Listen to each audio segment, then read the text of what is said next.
ജന്മാദ്യസ്യ യതോന്വയാദിതരതശ്ചാർത്ഥേഷ്വഭിജ്ഞസ്വരാട് തേനേ ബ്രഹ്മഹൃദായ ആദികവയേ മുഹ്യന്തി യത്സൂരയ തേജോ വാരിമൃദാം യഥാ വിനിമയോ യത്ര ത്രിസർഗോ മൃഷാ ധാംനാ സ്വേന സദാ നിരസ്തകുഹകം സത്യം പരം ധീമഹി സത്യം പരം ധീമഹി സത്യം പരം ധീമഹി. ഹരി. ഭാഗ്യം ചെയ്ത ഭാഗവതപ്രിയരെ, മൃത്യുഞ്ജയോപനിഷത്തായ ശ്രീമദ് ഭാഗവത പുരാണം സർഗവിസർഗസ്ഥാന പോഷണവൂതി ലക്ഷണങ്ങളോടുകൂടിയ മഹാപുരാണം. ഈ മഹാപുരാണത്തിലെ ഈശ്വരനിലേക്കുള്ള രാജകീയ പാതയായിട്ടാണ് സാംഖ്യയോഗത്തെ വർണ്ണിച്ചിരിക്കുന്നത്. 17 പുരാണങ്ങളിലൂടെയും ഏതൊക്കെ തരത്തിലുള്ളതായ ധാർമ്മിക മൂല്യങ്ങളെയാണോ സാക്ഷാൽ വേദവ്യാസൻ ലോകത്തിന് പകർന്നു കൊടുക്കാൻ ആഗ്രഹിച്ചത്, അവയെല്ലാം ഭക്തിനിഷ്ഠമായി അനുഭവതലത്തിലേക്ക് ജീവന്മാരെ നയിക്കുക എന്ന ഉദ്ദേശത്തോടു കൂടിയാണ് ശ്രീമദ് ഭാഗവതം രചിച്ചിട്ടുള്ളത്. വ്യാസൻ എന്ന ആ മഹാഋഷീശ്വരൻ ഇല്ലായിരുന്നു എങ്കിൽ ഒരു പക്ഷേ ഭാരതഭൂമിയെക്കുറിച്ച് ലോകം അറിയുമായിരുന്നില്ല, ഭാരതത്തിൻ്റെ മഹത്വത്തെ ഭാരതീയർ തന്നെ അറിയുമായിരുന്നില്ല. വേദവേദാംഗങ്ങളിലെല്ലാം പ്രതിപാദിച്ചിട്ടുള്ള സങ്കീർണമായ ശാസ്ത്ര ചിന്തകളെ മുഴുവനും, അന്നത്തെ ചരിത്രങ്ങളെയും ഐതിഹ്യങ്ങളെയും ദാർശനികമായിരിക്കുന്ന സങ്കല്പ കഥകളിലൂടെയും ഒക്കെ പുരാണ കഥകളായി പകർന്നുകൊടുത്തു വ്യാസൻ. എന്നിട്ടും ഊർധ്വബാഹുർവിരമ്യേഷ നകശ്ചിത് ശൃണോതി മേ ധർമാദർത്ഥശ്ച കാമശ്ച സധർമ്മക്കോന്നു സേവ്യതേ. ഞാനിതാ ഇരു കൈകളും ഉയർത്തി കടന്നു പോകുന്നു, എന്നെ ആരും കേൾക്കുന്നില്ലല്ലോ. ധർമ്മമാണ് എല്ലാറ്റിനും അടിസ്ഥാനം. എന്നിട്ടും എന്തേ ആ ധർമ്മത്തെ ആരും അനുഷ്ഠിക്കുന്നില്ല? ഇങ്ങനെ ചോദിച്ചുകൊണ്ട് വിവശനായ വേദവ്യാസൻ ധർമ്മസ്വരൂപമായിരിക്കുന്ന ഭഗവാനെ തന്നെ ന അനുവർണിത എന്ന നാരദന്റെ ഉപദേശപ്രകാരം സാധാരണ ജനങ്ങൾക്ക് കൂടി സ്ത്രീ ശൂദ്രാദിഭിഹി, വേദത്തിൽ അധികാരമില്ലാത്തവർക്ക് കൂടി യോഗീശ്വരന്മാരനുഭവിക്കുന്ന അതേ ആനന്ദത്തെ അനുഭവിക്കുവാൻ യോഗ്യത വരുത്തുന്ന വിധത്തിൽ ഭക്തിനിഷ്ഠമായി ഭഗവത് കഥകളെ വർണ്ണിച്ചു. അതാണ് ഭാഗവതം. അങ്ങനെയുള്ള ഭാഗവതത്തിൽ തുടക്കം മുതൽ ഒടുക്കം വരെ ഈശ്വര കഥകളെ നമ്മുടെ ഉള്ളിലേക്ക് പകർന്നു തന്നുകൊണ്ട് അമൃതനിഷ്യന്തിനിയായിരിക്കുന്ന ആ ഭഗവത് കഥയിൽ മുഴുകി അന്തഃക്കരണ ശുദ്ധി വരുത്തി സ്വധർമ്മങ്ങളിൽ സമാധിഭാവത്തോടുകൂടി മുഴുകുവാനുള്ളതായ അനുഗ്രഹത്തെയാണ് ഈ കഥകളിലെല്ലാം ആ കഥകളുടെ അനുഭവത്തിലൂടെ നമുക്ക് പകർന്നു തന്നിരിക്കുന്നത്. ഇതൊക്കെ ഭാഗവതത്തിൻ്റെ ആത്യന്തികമായിരിക്കുന്ന ലക്ഷ്യം നാം ഇപ്പോൾ യാതൊരു ജീവിതം നയിച്ചുകൊണ്ടിരിക്കുന്നുവോ അതിനെ അറിഞ്ഞ് ജീവിക്കുക. നമ്മുടേതായിരിക്കുന്നതായ കർമ്മങ്ങളെ മുഴുവൻ പൂർണ്ണമായിരിക്കുന്ന സമർപ്പണഭാവത്തോടുകൂടി ഈശ്വരേച്ഛ പൂർത്തീകരിക്കുന്നു എന്ന ഭാവത്തോടുകൂടി അനുഷ്ഠിച്ചാൽ നമുക്ക് ചുറ്റും കാണുന്ന ഈ പ്രപഞ്ചത്തിൻ്റെ നമ്മുടെ തന്നെ രഹസ്യം എന്താണെന്ന് വെളിപ്പെടും. അല്ലെങ്കിൽ ആ രഹസ്യത്തെ നമുക്ക് അനുഭവിക്കാൻ സാധിക്കും എന്ന് വ്യക്തമാക്കി തരികയാണ് വ്യാസൻ ചെയ്തത്. യഥാർത്ഥത്തിൽ ഭാരതത്തിൽ അതുവരെ ഉണ്ടായിട്ടുള്ള എല്ലാ ദർശനങ്ങളെയും ഭാഗവതത്തിൽ കൂട്ടിയോജിപ്പിച്ചിട്ടുണ്ട് വ്യാസൻ. ഭഗവാന്റെ കഥ പറയുമ്പോൾ ന്യായം, വൈശേഷികം, സാഖ്യം, മീമാംസ ഇങ്ങനെയുള്ള പ്രപഞ്ച അസ്തിത്വ അന്വേഷണങ്ങളാകുന്ന എല്ലാ ശാസ്ത്രചിന്തകളെയും ഭക്തിയുടെ നൂലിൽ കോർത്തുകൊണ്ട് നമുക്ക് പകർന്നു തന്നു. അതുകൊണ്ട് തന്നെ സാഖ്യയോഗം മനസ്സിലാവണമെങ്കിൽ സാക്ഷാൽ ദേവഹൂതിയുടെ പുത്രനായി അവതരിച്ച കപിലവാസുദേവന്റെ അരുൾവചസ്സുകളുടെ അന്തരാർത്ഥങ്ങളെ മനസ്സിലാവണമെങ്കിൽ ഭാഗവതത്തിൻ്റെ ആത്യന്തികമായിരിക്കുന്ന ദർശനമായ ഭക്തി അത് ഹൃദയത്തിൽ വേണ്ടതുപോലെ ഉറച്ചേ മതിയാവും. ഭാഗവത തത്വസമീക്ഷാ സത്രവേദിയിൽ വന്നിരിക്കുന്ന നമ്മളെല്ലാവരും തന്നെ അക്കാര്യത്തിൽ ഭാഗ്യം ചെയ്തവരാണ്. ഭാഗവത മാഹാത്മ്യത്തിൽ പറയുന്നത് പോലെ ജന്മാന്തരേ ഭവേത് പുണ്യം തഥാ ഭാഗവതം ലഭേത്. ജന്മജന്മാന്തരങ്ങളുടെ പുണ്യമുണ്ടെങ്കിൽ മാത്രമേ ഭാഗവതം ലഭിക്കുകയുള്ളൂ. നമ്മളൊക്കെ പുണ്യം ചെയ്തവരാണ്. ആ പുണ്യത്തിൻ്റെ ഫലമായിട്ടാണ് ഭഗവത് കഥകൾ കേൾക്കുവാനുള്ള ആഗ്രഹമെങ്കിലും നമുക്കുണ്ടായിട്ടുള്ളത്.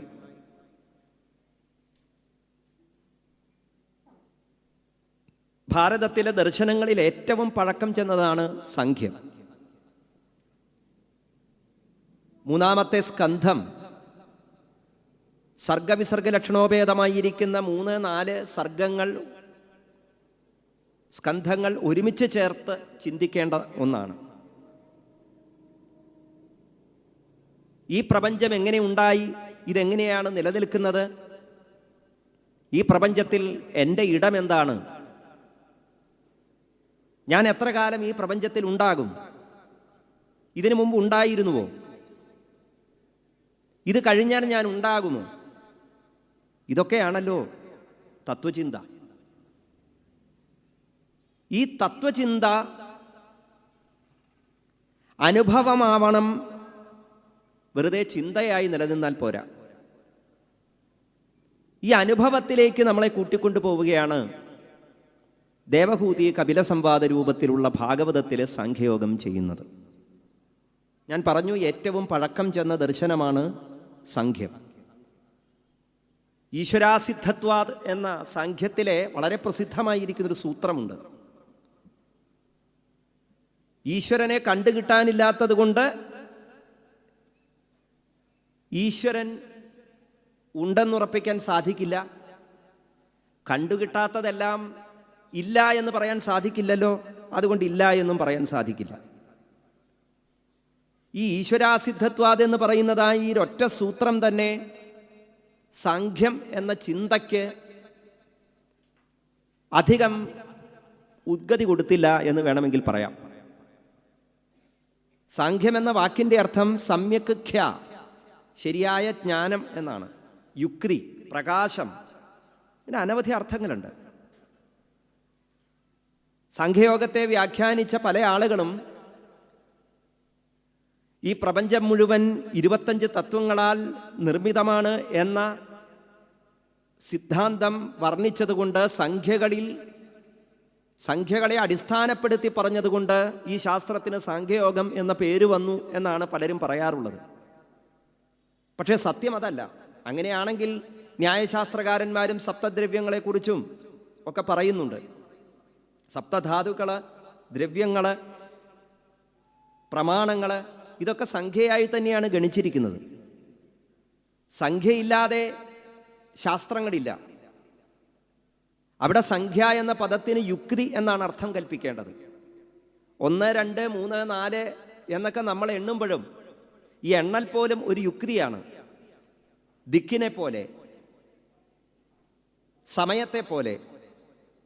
അങ്ങനെ പ്രപഞ്ചത്തെ ആകമാനം ദിക്ക്, കാലം മുതലായിരിക്കുന്ന ചില യുക്തികളിൽ നമ്മൾ അനുഭവിച്ചുകൊണ്ടിരിക്കുന്നു എന്നതാണ് പരമാർത്ഥം.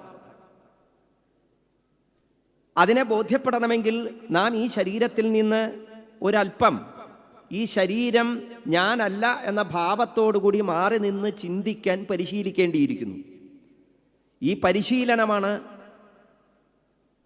ദ്വൈതികളും അദ്വൈതികളും വിശിഷ്ടാദ്വൈതികളും ഒക്കെ ആകുന്ന വേദാന്ത ചിന്തകരും ആ ചിന്തകളെ സംവാദ വിവാദ രൂപത്തിൽ ലോകത്തിൽ എല്ലായിടത്തും പ്രചരിപ്പിച്ച ന്യായവാദികളും ഒക്കെ ചെയ്തുകൊണ്ടിരിക്കുന്നത്. ഇപ്പോഴും ഈ ചർച്ച തുടർന്നുകൊണ്ടേയിരിക്കുന്നു. ഇപ്പോഴും നമ്മുടെ ചോദ്യം പ്രപഞ്ചം എങ്ങനെ ഉണ്ടായി, ഈ പ്രപഞ്ചത്തിൻ്റെ അസ്തിത്വം എന്താണ്, ഈ പ്രപഞ്ചം ഇങ്ങനെ നിലനിൽക്കുന്നതിന് കാരണം എന്താണ്, ഭൗതിക ശാസ്ത്രം അന്വേഷിച്ചു കൊണ്ടിരിക്കുന്നു.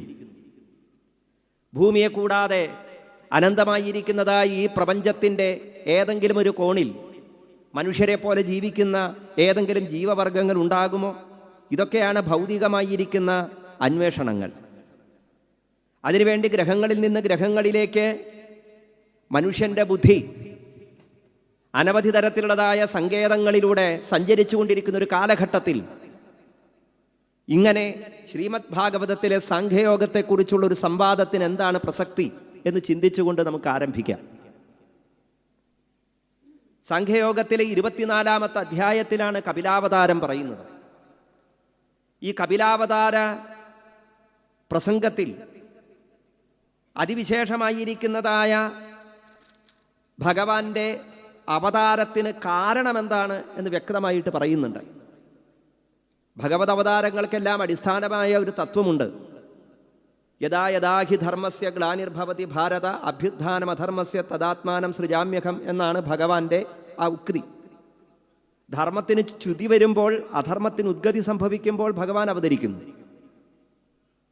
ധർമ്മം എന്ന പദം പോലും ഒരുപാട് വ്യാഖ്യാനിക്കപ്പെട്ടിട്ടുള്ള ഒന്നാണ്. ധർമ്മസ്യ തത്വം നിഹിതം ഗുഹായം കുത്ര ധർമ്മ വ്യവസ്ഥിതി, ജാനാമി ധർമ്മം നചമേ പ്രവൃത്തി ജാനാമ്യ അധർമ്മം നചമേ നിവൃത്തി, കേനാപി ദേവേന ഹൃദിസ്ഥിതേന യഥാ നിയുക്തോസ്മി തഥാ കരോമി.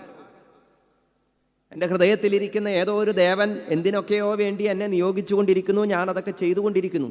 യോഗവാസിഷ്ഠത്തിൽ സാക്ഷാൽ ശ്രീരാമൻ്റെ പരിദേവനമാണ്.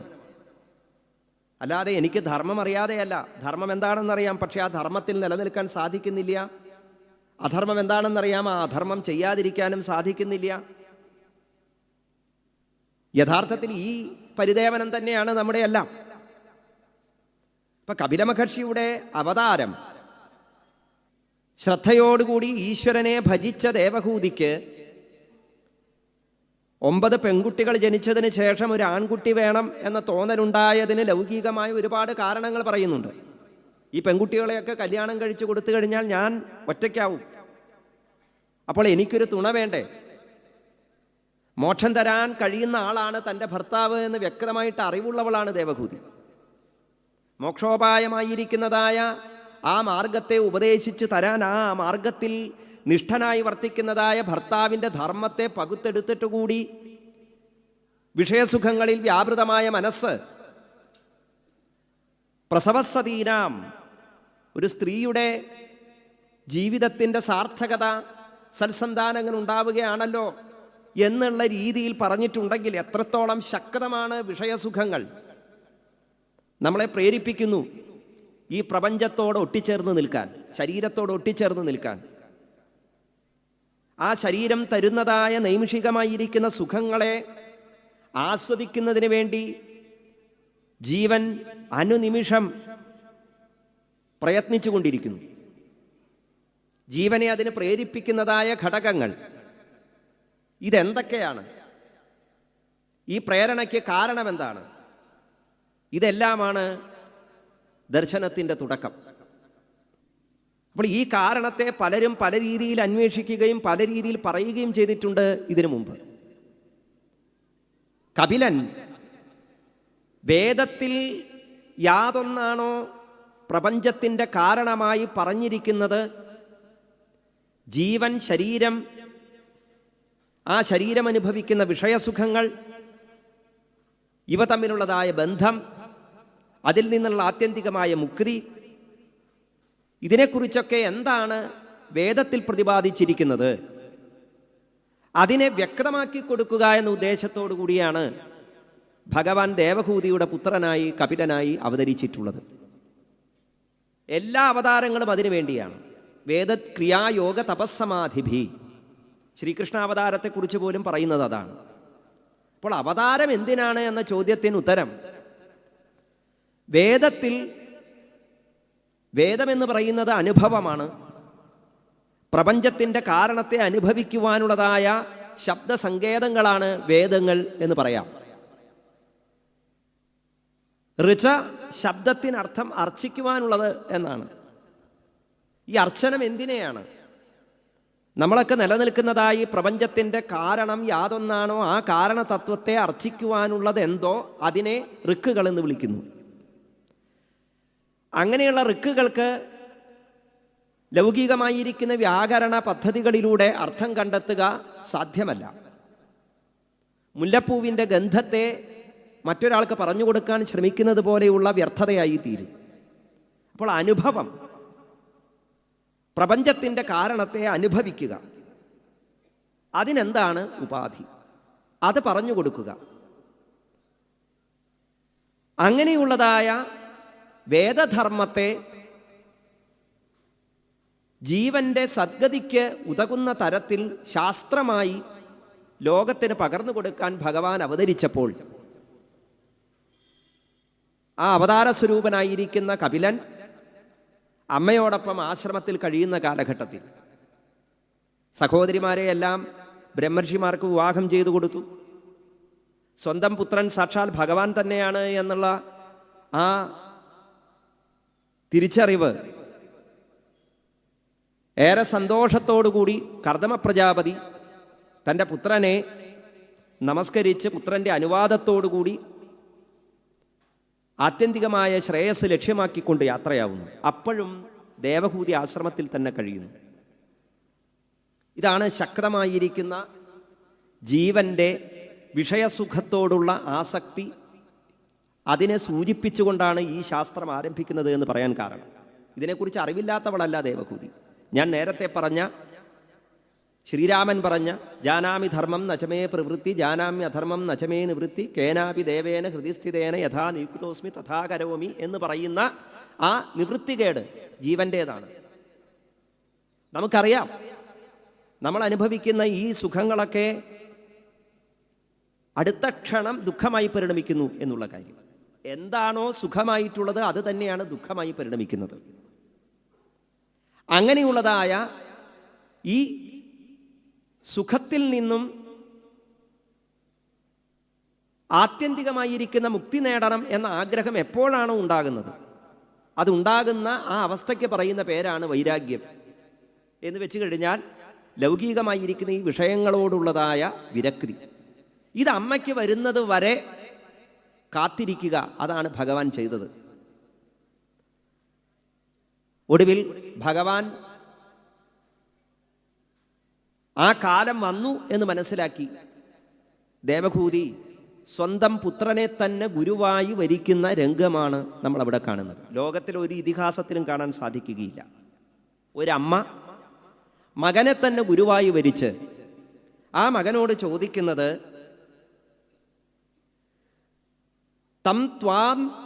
തം ത്വാഗതാഹം ശരണം ശരണ്യം സ്വഭൃത്യ സംസാരതരോ കുഠാരം ജിജ്ഞാസയാഹം പ്രകൃതേ പുരുഷസ്യ നമാമി സദ്ധർമ്മവിദാം വരിഷ്ഠം.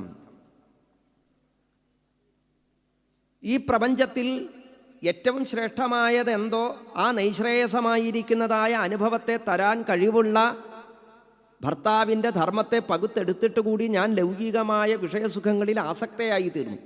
ഇന്നിപ്പോൾ എനിക്ക് മനസ്സിലാക്കാൻ സാധിക്കുന്നു, ഞാൻ അനുഭവിച്ച സുഖങ്ങളൊക്കെ വെറും നശ്വരങ്ങളായിരുന്നു. ആത്യന്തികമായ നിവൃത്തിക്ക് എന്താണ് ഒരു ഉപാധി? ഈ ദുഃഖത്തിൽ നിന്ന് മോചനം കിട്ടാൻ എന്തെങ്കിലും വഴിയുണ്ടോ? ചോദ്യത്തിന് ഉത്തരമായി സാഖ്യയോഗം ആരംഭിച്ചു. യോഗ ആധ്യാത്മിക പുംസാം മതോ നിശ്രേയസായമേ അത്യന്തോപരതിർയത്ര ദുഃഖസ്യ ച സുഖസ്യ ച. യോഗമാണ് ആത്യന്തികമായ സുഖദുഃഖ നിവൃത്തിക്കുള്ള ഉപാധി. ദുഃഖമില്ലാതാക്കി തരണേ എന്ന് പ്രാർത്ഥിക്കുന്നതിൽ അർത്ഥമൊന്നുമില്ല എന്നാണ് തുടക്കം. ദുഃഖം ഒരിക്കലും ഇല്ലാതാവില്ല. ശരീരപരിഗ്രഹോ ദുഃഖ പ്രമാണം. അത് വേദാന്തികളുടെ പ്രമാണമാണ്. ശരീരമുണ്ടോ ദുഃഖമുണ്ട്, ഒരു നിവൃത്തിയുമില്ല. സുഖം മാത്രമായി നമുക്ക് ലഭിക്കില്ല. അപ്പം ഇത് രണ്ടും പരസ്പര പൂരകങ്ങളാണ്. സുഖമുണ്ടെങ്കിൽ ദുഃഖവുമുണ്ട്, ദുഃഖമുണ്ടെങ്കിൽ സുഖവുമുണ്ട്, ഇരുട്ടും വെളിച്ചവും പോലെ. അപ്പൊ പിന്നെ ദുഃഖനിവൃത്തിക്ക് എന്താ വഴി? ദുഃഖനിവൃത്തി എന്നതില്ല. അമ്മേ, ആകെ കൂടി ഉള്ളത് എന്താ? സുഖത്തെയും ദുഃഖത്തെയും സമമായി കാണുന്ന ഒരവസ്ഥ മാത്രമേ ഉള്ളൂ. സുഖത്തെയും ദുഃഖത്തെയും സമമായി കാണുന്ന അവസ്ഥയ്ക്ക് പറയുന്ന പേരാണ് സമാധി, അല്ലെങ്കിൽ മോക്ഷം. ഇതുമല്ലെങ്കിൽ ഹാനം. ഹാനം എന്ന് പറഞ്ഞു കഴിഞ്ഞാൽ ദുഃഖത്തിൻ്റെ ആത്യന്തികമായിരിക്കുന്ന നാശം എന്നാണ് അർത്ഥം. ദുഃഖമില്ലാതായി തീരാ. എപ്പോ? സുഖത്തെയും ദുഃഖത്തെയും നശ്വരമാണ് എന്നുള്ള തിരിച്ചറിവുണ്ടാകുമ്പോൾ. ലോകത്തിൻ്റെ അവസ്ഥ ഇങ്ങനെ 4 വ്യൂഹങ്ങളിലായിട്ടാണ് സാഖ്യം നിലനിൽക്കുന്നത്. ലോകത്തെക്കുറിച്ചുള്ള അന്വേഷണം സാഖ്യം ആരംഭിക്കുന്നത് അവിടെ നിന്നാണ്. ലോകത്തെന്താ ഉള്ളത്? ആകെ കൂടി ഹേയമാണ്. ഹേയം എന്ന സങ്കേതപദം സാഖ്യയോഗകാരന്മാർ ഉപയോഗിക്കുന്നതാണ്. ഹേയം എന്ന് പറഞ്ഞു കഴിഞ്ഞാൽ ദുഃഖം എന്നാണ് അർത്ഥം. ഹേയം എന്ന വാക്കിന് ഒരുപാട് അർത്ഥങ്ങളുണ്ട്. ഇന്ദ്രിയങ്ങൾ ആഗ്രഹിക്കുന്നത് എന്തോ അതിനെ നേടുക എന്നത് ദുഃഖമാണ്. അപ്പൊ വിഷയങ്ങളാണ് ദുഃഖം. ഹേയം. പിന്നെ രണ്ടാമത്തെ ചിന്ത ഈ ഹേയത്തിന് കാരണം എന്താണെന്നാണ്. ദുഃഖത്തിന് കാരണം എന്താ? അതാണ് ഹേയ ഹേതു. ദുഃഖത്തിൻ്റെ കാരണം അവിവേകമാണ്. എന്താ ഈ അവിവേകം എന്നുള്ളത് കൊണ്ട് ഉദ്ദേശിക്കുന്നത്? വിവേചിച്ചറിയാത്ത അവസ്ഥ. എന്തിനെയാ വിവേചിച്ചറിയേണ്ടത്? എന്ത് നശ്വരമാണ്, എന്ത് അനശ്വരമാണ് എന്ന് വിവേചിച്ചറിയണം. നശിക്കുന്നത് എന്തൊക്കെയാണ്, നശിക്കാത്തത് എന്തൊക്കെയാണ്, ഇത്രയേ ഉള്ളൂ. ആ ചേതനാചേതനങ്ങളെക്കുറിച്ച് വിവേചിച്ചറിഞ്ഞു കഴിഞ്ഞാൽ ദുഃഖത്തിൻ്റെ ആത്യന്തികമായിരിക്കുന്ന നാശം എന്താണ് എന്നുള്ള തിരിച്ചറിവുണ്ടാവും. ആ തിരിച്ചറിവ്, ദുഃഖത്തിൻ്റെ ആത്യന്തികമായ നാശം എന്ന് പറയുന്നത് പ്രപഞ്ചത്തെക്കുറിച്ച് വേണ്ടതുപോലെ അറിയലാണ്. ഹാനോപായം എന്ന് സാഖ്യകാരന്മാർ പറയുന്നു. മോക്ഷത്തിന് ഉള്ളതായ ഉപായം. ആ ഉപായത്തെ വളരെ ലളിതമായി പറഞ്ഞു. പ്രകൃതി പുരുഷ സമന്വയ ഭാവത്തിലുള്ള ഈ പ്രപഞ്ചത്തെ വേണ്ടതുപോലെ അനുഭവിക്കുക, അറിയുക. അനുഭവം എന്ന പദത്തിനർത്ഥം കേവലാനുഭവമല്ല. കേവലാനുഭവം എന്ന് പറഞ്ഞാൽ ഇന്ദ്രിയങ്ങളെ തുഷ്ടിപ്പെടുത്തുന്നതിന് വേണ്ടിയുള്ളതായ നിസ്സാരമായിരിക്കുന്നതായ മാത്രയിൽ അനുഭവിക്കുന്ന അനുഭവത്തിനല്ല പറയുന്നത്. ആത്യന്തികമായ ഒരു അനുഭവം. യാതൊന്ന് അനുഭവിച്ചാൽ പിന്നെ ഒന്നും അനുഭവിക്കേണ്ടതായിട്ടില്ലയോ, അത്തരത്തിലുള്ള അനുഭവം. അത് പ്രപഞ്ചത്തെക്കുറിച്ച് ഞാൻ എന്താണ്, ഈ പ്രപഞ്ചവും ഞാനും തമ്മിലുള്ള ബന്ധം എന്താണ് എന്നുള്ള തിരിച്ചറിവാണ്. ഈ തിരിച്ചറിവിലേക്ക് നമ്മളെ നയിക്കലാണ് യഥാർത്ഥത്തിൽ സുഖ ദുഃഖ സമ്മിശ്രമായിരിക്കുന്നതായ ഈ അശാന്തിയിൽ നിന്നുള്ള മുക്തിക്കുള്ള ഉപായം എന്ന ആദ്യത്തെ അധ്യായത്തിൽ തന്നെ ഭഗവാൻ പറഞ്ഞു. അതിന് വളരെ ലളിതമായി ഭഗവാൻ സൂചിപ്പിച്ചൊരു കാര്യം, ഇവിടെ കാണുന്നതൊക്കെ സത്യത്തിൽ അനിത്യങ്ങളാണ്. ഉണ്ടായതൊക്കെ അനിത്യങ്ങളാണ്, ഉണ്ടാവാത്തതോ ഒക്കെ നിത്യങ്ങളാണ്. വളരെ ലളിതമാണ്. സാഖ്യയോഗം സത്രത്തിലെ പ്രഭാഷണം പറയണം എന്ന് കേട്ട നിമിഷം മുതൽ ഞാൻ ആലോചിച്ചൊരു കാര്യമാണ്, എങ്ങനെയാണ് ഈ സാഖ്യയോഗം എല്ലാവർക്കും പറഞ്ഞു കൊടുക്കുക? സാഖ്യയോഗം എന്ന് പറയുന്നത് അനുഭവമാണ്. ആദ്യമേ തന്നെ പറഞ്ഞു, യോഗ ആധ്യാത്മിക പുംസാം എന്ന വാക്കുകൊണ്ട് അർത്ഥമാക്കുന്നത് ദുഃഖനിവൃത്തിക്ക് എന്ത് വേണം? അനുഭവിക്കണം. എന്തിനെ അനുഭവിക്കണം? ദുഃഖനിവൃത്തി കാരണമായിരിക്കുന്ന അനശ്വരതയെ അനുഭവിക്കണം. അനുഭവത്തിൽ വരുമ്പോൾ മാത്രമേ ജ്ഞാനം പൂർണ്ണമാവുന്നുള്ളൂ, അല്ലാത്തിടത്തോളം അത് പൂർണ്ണമാവുന്നില്ല.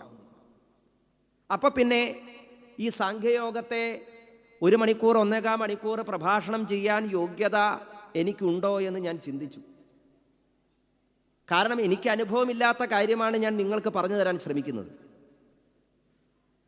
ആ ഒരു അന്വേഷണത്തിൻ്റെ ഏതോ ഒരു ഘട്ടത്തിൽ എന്നെ സന്തോഷിപ്പിച്ച സാഖ്യയോഗത്തിലെ ചില ചിന്തകളുണ്ട്. അത് പങ്കുവെക്കാം എന്ന് ചിന്തിച്ചതോടെ ഞാൻ വളരെ കൃതാർത്ഥനായി. കാരണം എനിക്ക് സാഖ്യയോഗത്തെക്കുറിച്ച് വിസ്തരിക്കേണ്ട കാര്യമില്ല. ഭഗവാൻ തന്നെ അതിൽ പറഞ്ഞു വച്ചിരിക്കുന്ന ചില സൂത്രങ്ങളുണ്ട്. നേരത്തെ പറഞ്ഞതായ യോഗശബ്ദം നമ്മളെല്ലാവരും ഉപയോഗിക്കുന്നതാണ്. ഇനി സാഖ്യയോഗത്തിൽ അടുത്ത അധ്യായത്തിൽ തത്വനിർണയം, പ്രപഞ്ചം എന്താണ്, അഗ്നി, ജലം, വായു, ആകാശം, ഭൂമി എന്നിങ്ങനെ സൂക്ഷ്മഭൂതങ്ങൾ, സ്ഥൂലഭൂതങ്ങൾ, ഇവ അഹങ്കാരം, ചിത്തം, മനസ്സ്, ബുദ്ധി എന്നിങ്ങനെയുള്ളതായ ആ തത്വങ്ങളിൽ അധിഷ്ഠിതമായിക്കൊണ്ട് ആകാശം, ആകാശഗുണകമായിരിക്കുന്ന ശബ്ദം, സ്പർശം, വായുഗുണകമായിരിക്കുന്ന സ്പർശം, ജലഗുണമായിരിക്കുന്ന രസം, അഗ്നിഗുണമായിരിക്കുന്ന രൂപം, ഇങ്ങനെ ജലഗന്ധരസ ആദികളാകുന്നതായ ഗുണസ്വരൂപങ്ങളോടുകൂടി കൂടിച്ചേർന്ന് ഇങ്ങനെയുള്ളതായ രസഗുണാദികളാകുന്ന വിഷയങ്ങളെ അനുഭവിക്കുവാനുള്ള പ്രയത്നത്തിന് വേണ്ടി കയ്യ്, കാല്, പായു, ഉപസ്ഥം, വാക്ക് മുതലായിരിക്കുന്ന കർമ്മേന്ദ്രിയങ്ങളോടുകൂടി ഈ പ്രപഞ്ചം ഉണ്ടായി എന്ന സിദ്ധാന്തത്തെയാണ് 2-ാമത്തെ അധ്യായത്തിലെ, അതായത് സാഖ്യയോഗത്തെ പ്രതിപാദിക്കുന്ന 2-ാമത്തെ അധ്യായം. 26-ാമത്തെ അധ്യായം തത്വലക്ഷണം. ഇത് സാഖ്യമാണ് എന്ന് വ്യക്തമാക്കുന്നത് ആ അധ്യായമാണ്. 24 തത്വങ്ങളിലാണ് ഈ പ്രപഞ്ചം നിലനിൽക്കുന്നത് എന്ന് സാഖ്യകാരന്മാരുടെ സിദ്ധാന്തം. 24 തത്വങ്ങൾ ഞാൻ പറഞ്ഞു. പഞ്ചഭൂതങ്ങൾ, അതിനെ ആശ്രയിച്ചിരിക്കുന്നതായ ഗുണങ്ങൾ, ആ ഗുണങ്ങളെ സ്വീകരിക്കുവാനുള്ളതായ 5 ഇന്ദ്രിയങ്ങൾ, അതിനെ ആർജിക്കുവാൻ വേണ്ടതായ കർമ്മേന്ദ്രിയങ്ങൾ, ഇങ്ങനെ 20 തത്വങ്ങൾ. പിന്നെ മനസ്സ്, അന്ധക്കരണം, ചിത്തം, ബുദ്ധി, 4. ഇതാണ് പ്രപഞ്ചത്തിൻ്റെ കാരണം എന്ന് പറഞ്ഞു. അപ്പൊ പറയുന്നു, സാഖ്യം എന്നത് തുടക്കത്തിൽ തന്നെ ഞാൻ പറഞ്ഞത് പ്രകാരം നിരീശ്വരവാദമാണ് എന്ന് ചിലർ പറയുന്നു. ഈ 24 തത്വങ്ങളാണ് പ്രപഞ്ചത്തിൻ്റെ അടിസ്ഥാനമെങ്കിൽ ലോകം മുഴുവൻ അന്വേഷിച്ചുകൊണ്ടിരിക്കുകയാണല്ലോ പ്രപഞ്ചത്തിൻ്റെ കാരണം. ചിലരൊക്കെ പറഞ്ഞു ഇതൊരു സ്ഫോടനത്തിൽ നിന്നുണ്ടായി, ചിലർ പറഞ്ഞു പരിണാമത്തിൽ നിന്നുണ്ടായി, ചിലർ പറഞ്ഞു രാസപരിണാമത്തിൽ നിന്നുണ്ടായി, ചിലർ പറഞ്ഞു അല്ല ഇത് സ്വാഭാവികമായി ഉണ്ടായി വന്നതാണ്, ഇനി ചിലർ പറഞ്ഞു ഇത് എപ്പോഴും ഇവിടെ ഉള്ളതാണ്, ചിലർ പറഞ്ഞു ഇത് ഉണ്ടാക്കിയതാണ്. അപ്പോൾ ആരാണ് ഉണ്ടാക്കിയതെന്ന് ചോദിച്ചു. ഉണ്ടാക്കിയ ആളെക്കുറിച്ച് പലവിധത്തിലുള്ള രൂപഭാവങ്ങൾ പലരും പല ഭാഷകളിൽ പറഞ്ഞു. അങ്ങനെ പ്രപഞ്ചത്തിൻ്റെ സൃഷ്ടിക്ക് കാരണമായിരിക്കുന്ന ഈശ്വരന് 33 കോടി ദേവതാ സ്വരൂപങ്ങൾ ഭാരതത്തിലുണ്ടായി. ഇങ്ങനെയൊക്കെ വ്യാഖ്യാനിച്ച് പോവുകയാണെങ്കിൽ ഒരിക്കലും അവസാനിക്കാത്തതായ പ്രപഞ്ചത്തിൻ്റെ ഈ കാരണ അന്വേഷണം അത് ലോകത്തിലെല്ലായിടത്തും പലവിധത്തിൽ വ്യാപിച്ചിരിക്കുന്നതായിട്ട് നമുക്ക് കാണാം. പക്ഷെ ഇവിടെ ഭാരതീയർ ചോദിച്ചത് പ്രപഞ്ചം എങ്ങനെ ഉണ്ടായി എന്നല്ല, പ്രപഞ്ചം എന്തിനുണ്ടായി എന്നാണ്. സാഖ്യകാരന്മാരോട് ആ കാലഘട്ടത്തിൽ ഉണ്ടായിരുന്നതായ തത്വചിന്തകരൊക്കെ ചോദിച്ചതും അതുതന്നെയാണ്. 24 തത്വങ്ങളിലാണ് ഈ പ്രപഞ്ചമെന്ന് നിങ്ങൾ പറഞ്ഞു. പക്ഷേ 24 തത്വങ്ങൾ വേണ്ടതുപോലെ കൂടി യോജിക്കണ്ടേ? മണ്ണും വെള്ളവും വെറുതെ ഇരുന്ന് കഴിഞ്ഞാൽ അത് കുടമാവില്ലല്ലോ. മണ്ണിൽ വെള്ളമൊഴിച്ച് കുഴച്ച് ചക്രത്തിൽ വെച്ച് തിരിച്ച് അതിന് കുടത്തിൻ്റെ ഒരു രൂപം കൊടുക്കാൻ ഒരു കുലാലൻ വേണ്ടേ, ഒരു ശില്പി വേണ്ടേ എന്ന് പറയുന്നത് പോലെ ഈ 24 തത്വങ്ങളും അതിൻ്റേതായിരിക്കുന്ന വിധിയാവണ്ണം യോജിച്ച് ഇത്തരത്തിലായിത്തീരാൻ വ്യക്തമായിരിക്കുന്നതായ ഒരു ഭാവന വേണം, ഒരു ശില്പി വേണം. അതാരാണോ? ആ ചോദ്യത്തിന് ഉത്തരം നൽകാൻ സാഖ്യകാരന്മാർക്ക് സാധിച്ചില്ല. അതോടുകൂടി സാഖ്യം, നിരീശ്വരവാദം എന്ന പേരിൽ അവിടെ സാഖ്യകാരന്മാർ തിരസ്കരിക്കപ്പെട്ടു. അവിടെ നിന്ന് സാഖ്യത്തിൻ്റെ പുനരുജ്ജീവനം സംഭവിക്കുന്നത് ഈ കപില മഹർഷിയുടെ യോഗശാസ്ത്രവുമായി ബന്ധപ്പെടുത്തിക്കൊണ്ട് സാഖ്യത്തെ വിവരിക്കാൻ തുടങ്ങിയപ്പോഴാണ്. യോഗം എന്ന പദം 25ാമത്തെ തത്വം, നിങ്ങൾ ഈ പറയുന്നതായി 24 തത്വങ്ങളും കൂടിച്ചേർന്നത് എങ്ങനെയാണ്? വിരാട് പുരുഷൻ അഹങ്കാരം, ചിത്തം, മനസ്സ്, ബുദ്ധി എന്നിവയാകുന്നതായ അടിസ്ഥാന തത്വങ്ങളിലൂടെ വാസുദേവൻ, സംഘർഷണൻ, പ്രദ്യുമ്നൻ എന്നിങ്ങനെ മൂർത്തീഭാവങ്ങളിലൂടെ ഈ 4 അഹങ്കാര നിഷ്ഠമായിരിക്കുന്നതായ തത്വങ്ങളിൽ നിന്ന് പഞ്ചഭൂതങ്ങളും പഞ്ചഭൂതാശ്രയമായിരിക്കുന്ന ഗുണങ്ങളും ഗുണങ്ങളെ സ്വീകരിക്കുവാനുള്ള ഇന്ദ്രിയങ്ങളും കരചരണാദികളും ഒക്കെ ഉണ്ടായി വിരാട് പുരുഷൻ ഉണ്ടായി. എങ്കിലും ആ വിരാട് പുരുഷൻ ഉണർന്നില്ല. യഥാ പ്രസുപ്തം പുരുഷം പ്രാണേന്ദ്രിയ മനോധിയ പ്രഭവന്തി വിനായേന നോത്ഥാപയിതു മോജസ തമസ്മിൻ പ്രത്യഗാത്മാനം ധിയാ യോഗപ്രവൃത്തയ ഭക്ര്യാ വിരക്ര്യാ ജ്ഞാനേന വിവിച്യാത്മനി ചിന്തയേത്. നമ്മളൊക്കെ ഉറങ്ങുന്ന സമയത്ത് ഉറങ്ങാതിരിക്കുന്നത് എന്തോ, ഉണരേണ്ട സമയത്ത് നമ്മളെ ഉണർത്തുന്നത് എന്തോ, ആ ചൈതന്യം ഈ വിരാട് പുരുഷനിലേക്ക് പ്രവേശിച്ചപ്പോൾ ആ വിരാട് പുരുഷൻ ഈ പ്രപഞ്ചമായി ഉണർന്നു എന്നാണ് പറഞ്ഞത്. ശ്രീമദ് ഭാഗവതത്തിൽ 1-ാമത്തെ സ്കന്ധത്തില് 3-ാമത്തെ അധ്യായത്തിൽ തുടക്കത്തിൽ തന്നെ പറഞ്ഞ ജഗൃഹേ പൗരുഷം രൂപം എന്ന തത്വം. ഭഗവാൻ സ്വയം ഈ പ്രപഞ്ചമായി പരിണമിച്ചു. അപ്പൊ ഭഗവാന്റെ തന്നെ സാത്വികാഹങ്കാരം, താമസാഹങ്കാരം, രാജസാഹങ്കാരം എന്നിങ്ങനെ ഇത് ശാസ്ത്രം പറഞ്ഞു തരാൻ വേണ്ടി ഉപയോഗിക്കുന്ന സങ്കേതപദങ്ങൾ മാത്രമാണ്.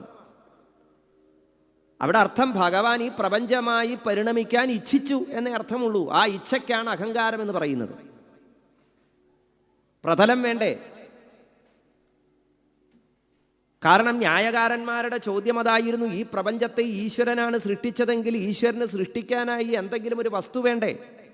മണ്ണ്, വെള്ളം എന്നതായ ആ വസ്തുക്കളാലല്ലേ ഈ കുടത്തെ ഉണ്ടാക്കാൻ സാധിക്കൂ എന്ന് പറയുന്നത് പോലെ പഞ്ചഭൂതങ്ങളെ കൊണ്ടാണ് ഈശ്വരൻ പ്രപഞ്ചത്തെ സൃഷ്ടിച്ചതെങ്കിൽ പ്രപഞ്ചത്തിന് മുമ്പ് ഈ പഞ്ചഭൂതങ്ങൾ ഉണ്ട് എന്ന് പറയണം.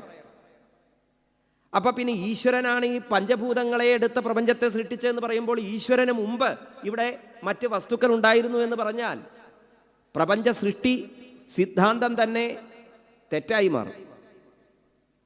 ആ ന്യായകാരന്മാരുടെ വാദത്തെ ഖണ്ഡിക്കാൻ വേണ്ടിയാണ് സാഖ്യകാരന്മാർ പറഞ്ഞത്, ഈ പറയുന്നതായ 24 തത്വങ്ങളിൽ പ്രപഞ്ചമുണ്ടായി, അതിലാണ് പ്രപഞ്ചം നിലനിൽക്കുന്നത്, ആരും സൃഷ്ടിച്ചതല്ല, അത് സ്വയം അഹം എന്ന് പറയുന്നതായ അവബോധാത്മകതയിൽ നിലനിൽക്കുന്നു എന്ന് പറഞ്ഞത്. പക്ഷെ ഇതൊക്കെ പറഞ്ഞാലും ഇതിനെ വേണ്ടതുപോലെ യോജിപ്പിക്കാൻ ഒരു ശക്തി വേണ്ടേ എന്ന ചോദ്യത്തിന് ഉത്തരം പറയാൻ സാഖ്യകാരന്മാർക്ക് സാധിച്ചില്ല. അതിൻ്റെ ഉത്തരമാണ് കപിലൻ പറഞ്ഞത്, ദാ നമ്മളെയൊക്കെ ഉണർത്തുന്നതായ ചൈതന്യം ഈ 24 തത്വങ്ങളിൽ ഉൾച്ചേർന്നപ്പോൾ വിരാട് പുമാൻ ഉണർന്നു എന്ന്. നമ്മളെയൊക്കെ ഉണർത്തുന്ന ഈ ചൈതന്യത്തെയാണ് ഈശ്വരൻ എന്ന് വിളിച്ചത്. അതിനെ മറ്റു ചിലർ കാലം എന്ന് വിളിച്ചു. അങ്ങനെ 24 തത്വം എന്നുള്ളത് 25 തത്വങ്ങളായി തീർന്നു കപില മഹർഷിയുടെ കാലഘട്ടത്തിൽ. അപ്പൊ കപില മഹർഷി സാഖ്യം എന്ന് പറയുന്ന ശാസ്ത്രത്തിലേക്ക് കാലം എന്ന തത്വത്തെ കൂട്ടിച്ചേർത്ത് 25 തത്വങ്ങളായി ഇതിനെ പ്രതിപാദിച്ചു. അപ്പൊ അതിനർത്ഥം കപില മഹർഷിക്ക് മുമ്പ് ഇവിടെ സാഖ്യം ഉണ്ടായിരുന്നു എന്നാണ്. അത് ഞാൻ പറയുന്നതല്ല, കപില മഹർഷി തന്നെ അവസാനം പറയുന്നുണ്ട് ഉപദേശ സമയത്ത്, അമ്മേ, ഞാനിപ്പോൾ അമ്മയ്ക്ക് ഉപദേശിച്ചു തന്ന ഈ സാഖ്യം ബ്രഹ്മസാക്ഷാത്കാരത്തിന് വേണ്ടി പണ്ടുള്ള ആളുകൾ സ്വീകരിച്ചതായ ശാസ്ത്രമാണ്. അതിനെ ഞാൻ അമ്മയ്ക്ക് അമ്മയുടെ സദ്ഗതിക്ക് വേണ്ടി പറഞ്ഞു തന്നു എന്ന് മാത്രമേ ഉള്ളൂ എന്ന് അവിടെ പറയുന്നുണ്ട്.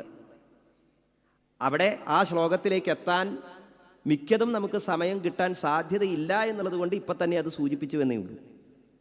അപ്പം കപിലന് മുമ്പേ ഇവിടെ സാഖ്യമുണ്ട്. ആ സാഖ്യം എന്ന് പറയുന്ന ശാസ്ത്രത്തിൽ പോരാത്തതായി കിടന്നതായ ഒരു ചിന്തയെ കപില മഹർഷി വേണ്ടതുപോലെ യോജിപ്പിച്ച് അതിനെ വൈദിക ധർമ്മനിഷ്ഠമാക്കി തീർത്തു.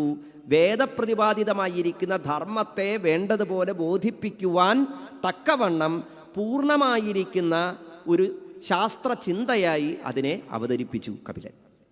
പിന്നെ കപിലൻ പറയുന്നത് അമ്മയോടാണ്. അമ്മയോട് പറയുമ്പോൾ ദേവഹൂതി ഇടയ്ക്കൊക്കെ ഇങ്ങനെ തത്വങ്ങളെക്കുറിച്ചൊക്കെ കപില മഹർഷി പറഞ്ഞപ്പോൾ ദേവഹൂതി ചോദിക്കുന്നത് അതാണ്, ഞാനൊരു സ്ത്രീയാണ്, ഈ പറയുന്നതായ വേദയജ്ഞ മാർഗങ്ങളിലൊന്നും വലിയ പരിജ്ഞാനം എനിക്കില്ല, എന്നെപ്പോലെയുള്ള ആളുകൾക്ക് ഉപാസിക്കാവുന്ന രീതിയിൽ എങ്ങനെയാണ് സാക്ഷാത്കാരത്തിനുള്ള മാർഗം അത് പറഞ്ഞു തരൂ എന്നാണ് പറയുന്നത്. അപ്പോൾ വളരെ ലളിതമായി തന്നെ പറഞ്ഞു കൊടുക്കണം. എത്ര ലളിതമാക്കിയാലും ശാസ്ത്രം ശാസ്ത്രത്തിൻ്റെ രീതിയിലല്ലേ പറയാൻ സാധിക്കൂ. അതുകൊണ്ടാണ് തത്വനിർണയ രൂപമായിട്ടുള്ള ഈ അധ്യായത്തിൽ 25 തത്വങ്ങളെ കപില മഹർഷി വേണ്ടതുപോലെ വർണ്ണിച്ചതും ആ 25 തത്വങ്ങളിൽ 25ാമത്തെ തത്വമായിരിക്കുന്ന കാലം അതാണ് ഈശ്വരൻ എന്ന് വ്യക്തമായി പ്രതിപാദിച്ചു. ഞാൻ അവിടെ സൂചിപ്പിച്ചത് എനിക്ക് അനുഭവമില്ലാത്തത് എങ്ങനെ ഞാൻ പറഞ്ഞു തരും എന്ന് ചോദിച്ചുകൊണ്ടാണ് ഈ 2ാമത്തെ അധ്യായത്തെ ഞാൻ പറഞ്ഞു തുടങ്ങിയത്. അവിടെ എനിക്ക് കിട്ടിയതായ ഒരു ഉത്തരം, ഭഗവാൻ പറഞ്ഞ ഉത്തരം യോഗം എന്ന പദമാണ്. ജ്ഞാനയോഗം, കർമ്മയോഗം, ഭക്തിയോഗം എന്നൊക്കെ നമ്മൾ ഭഗവത്ഗീതയിലും മറ്റ് പല ശാസ്ത്രഗ്രന്ഥങ്ങളിലുമൊക്കെ ഉപയോഗിച്ച് കണ്ടിട്ടുണ്ട്. യോഗം എന്ന പദത്തിന് കൂടിച്ചേരൽ, എത്തിച്ചേരൽ എന്നൊക്കെയാണ് അർത്ഥമായിട്ട് പലരും പറയുന്നത്, ആർജിക്കുക. പക്ഷെ യഥാർത്ഥത്തിൽ യോഗ ശബ്ദത്തിൻ്റെ അർത്ഥം അനുഭവം എന്നാണ്. അപ്പൊ ജ്ഞാനയോഗം എന്ന് പറഞ്ഞാൽ എന്താ അർത്ഥം? ജ്ഞാനത്തെ അനുഭവിക്കലാണ്. ഭക്തിയോഗം എന്ന് പറഞ്ഞാൽ എന്താ അർത്ഥം? ഭക്തിയെ അനുഭവിക്കലാണ്. കർമ്മയോഗം എന്ന് പറഞ്ഞാൽ കർമ്മത്തെ അനുഭവിക്കൽ തന്നെയാണ്. കാരണം ഇതൊക്കെ ഒരു കാലഘട്ടത്തിൽ ഭാരതത്തിൽ ഉണ്ടായ ഈ ആത്മാന്വേഷണ ചിന്തകളുടെ സങ്കേത പദങ്ങളാണ്. അന്ന് ഈ പറഞ്ഞ പ്രപഞ്ചത്തെക്കുറിച്ച് അന്വേഷിച്ച ശാസ്ത്രങ്ങളെല്ലാം അവരവരുടെ സാഹചര്യങ്ങൾക്കനുസരിച്ച് പ്രപഞ്ച അന്വേഷണം നടത്തി. എന്തായാലും അന്വേഷണത്തിനുള്ള ഒരേ ഒരു ഉപാധി നമ്മുടെ മനസ്സാണല്ലോ, മനസ്സിലെ സങ്കല്പമാണ്. അപ്പം ഈ സങ്കല്പങ്ങൾ, ഭാവനകൾ, അതാണ് അറിവിലേക്കുള്ളതായ പാതയായി പരിണമിച്ചത്. പക്ഷെ ഇതിനൊക്കെ കാരണവും നമ്മൾ തേടിക്കൊണ്ടിരിക്കുന്നതായ സമുദ്രം നമ്മുടെ ഉള്ളിൽ തന്നെയാണെന്നും യഥാർത്ഥത്തിൽ ആ സമുദ്രത്തിൽ തന്നെയാണ് നാം നീന്തിത്തുടിച്ച് സമുദ്രത്തെ അന്വേഷിച്ചു കൊണ്ടിരിക്കുന്നത് എന്നുമുള്ളതായ തിരിച്ചറിവിലേക്ക്, പ്രത്യഭിജ്ഞാദർശനം എന്ന് പിന്നീടുണ്ടായ ഒരു ദർശനം. എപ്പോഴും അന്വേഷണത്തിൻ്റെ അവസാനത്തിലാണ് പ്രത്യഭിജ്ഞ ഉണ്ടാവുകയുള്ളൂ. നിരന്തരമായ പരിശ്രമമില്ലാതെ ഈ അനുഭവത്തെ സാക്ഷാത്കരിക്കുക സാധ്യമല്ല. അതുകൂടിയാണ് ഇനി അടുത്ത അധ്യായത്തിൽ പറയുന്നത്. മോക്ഷരീതി, മോക്ഷസ്വരൂപം, മോക്ഷത്തിലേക്കുള്ള മാർഗം, അതിനെ സൂചിപ്പിക്കുകയാണ് 27ാമത്തെ അധ്യായം. പ്രകൃതിസ്ഥോപി പുരുഷോ നാജ്യതേ പ്രാകൃതേർ ഗുണൈഹി അവികാരാത് അകൃതൃത്വാത് നിർഗുണത്വാത് ജരാർക്കവത് സയേഷ യർഹി പ്രകൃതേർ ഗുണേഷു അഭിവിഷജ്യതേ അഹംക്രിയാ വിമൂഢാത്മാ കർത്താസ്മീത്യഭിമന്യതേ. 25ാമത്തെ തത്വം കാലമാണെന്ന് പറഞ്ഞു. അങ്ങനെ 25 തത്വങ്ങളിലാണ് പ്രപഞ്ചമെന്ന് പറഞ്ഞു. അങ്ങനെയുള്ള ഈ പ്രപഞ്ചത്തിൻ്റെ വേണ്ടതുപോലെയുള്ള യോജിക്കൽ,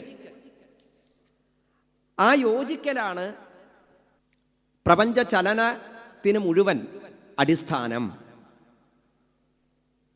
യോജിക്കലിന് സംസ്കൃതത്തിൽ പറയുന്ന പേര് യുക്തി എന്നാണ്. യുക്തിയുക്തം സമാധേയം വചനം ബാലകാദപി അന്യത് തൃണമിവത്യാജ്യം വചനം ബ്രഹ്മബന്ധുന. സംഖ്യത്തിൻ്റെ അർത്ഥം പറഞ്ഞപ്പോൾ ഞാൻ പറയുകയുണ്ടായി, സംഖ്യ എന്ന പദത്തിന് യുക്തി എന്നാണ് അർത്ഥം. സംഖ്യാവാൻ പണ്ഡിതഃ എന്ന് കോശം. സംഖ്യയെ അറിയുന്നവൻ പണ്ഡിതൻ. യുക്തി യുക്തം ചിന്തിക്കുന്നവനാരോ അവൻ പണ്ഡിതൻ എന്നർത്ഥം. അപ്പൊ യുക്തി എന്ന് പറഞ്ഞു കഴിഞ്ഞാൽ എന്താ അർത്ഥം?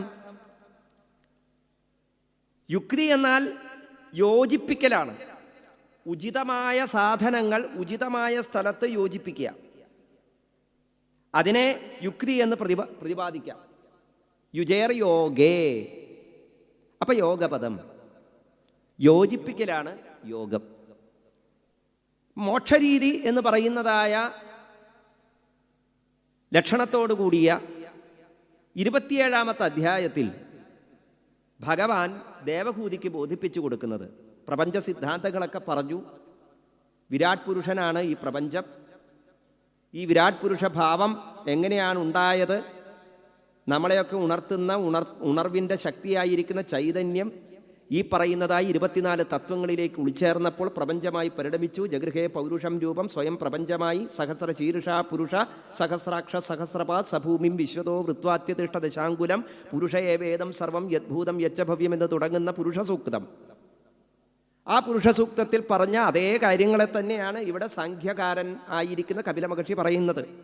അതുകൊണ്ടാണ് വേദത്തിൻ്റെ അർത്ഥത്തെ അനുഭവിപ്പിക്കാനാണ് ഭഗവത് അവതാരങ്ങൾ ഉണ്ടായിട്ടുള്ളത് എന്നർത്ഥം. അപ്പം അങ്ങനെ പുരുഷസൂക്തത്തിൽ പറഞ്ഞതായ വിരാട് പുരുഷ സ്വരൂപത്തെ വർണ്ണിച്ചു. പുരേ ശയതി യഹ സഹ പുരുഷഃ എന്നുകൂടി പുരുഷപദത്തിന് അർത്ഥമുണ്ട്. പുരത്തിൽ ശയിക്കുന്നവനാരോ അവൻ പുരുഷൻ. ഇവിടെ പുരം എന്ന് പറഞ്ഞാൽ ശരീരം. ശരീരത്തിൽ ശയിക്കുന്നവനാരാ? ജീവനാണ്. അപ്പൊ ജീവനും പുരുഷ ശബ്ദം കൊണ്ട് വ്യവച്ഛേദിക്കപ്പെടുന്ന ഒന്നാണ്. പക്ഷേ പരമപുരുഷനും ജീവപുരുഷനും രണ്ടും രണ്ടാണ് സാഖ്യകാരന്മാരുടെ ചിന്തയിൽ. രണ്ടാവുന്നത് എങ്ങനെയാ? അഹത്തിൽ നിഷ്ഠമായിരിക്കുന്നു ജീവൻ. ശരീരത്തോട് ഞാൻ ചേർന്നിരിക്കുന്നു എന്നതായ ബോധത്തോടു കൂടി വർത്തിക്കുമ്പോൾ ആ ജീവൻ ബന്ധനത്തിലാണ്.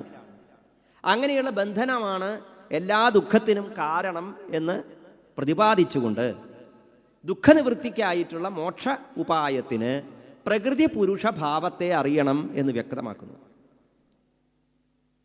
ഇപ്പം പ്രപഞ്ച സിദ്ധാന്തം സാഖ്യകാരന്മാരെ സംബന്ധിച്ചിടത്തോളം ഈശ്വരനെ പുരുഷൻ എന്ന് വ്യവച്ഛേദിച്ചിരിക്കുന്നു.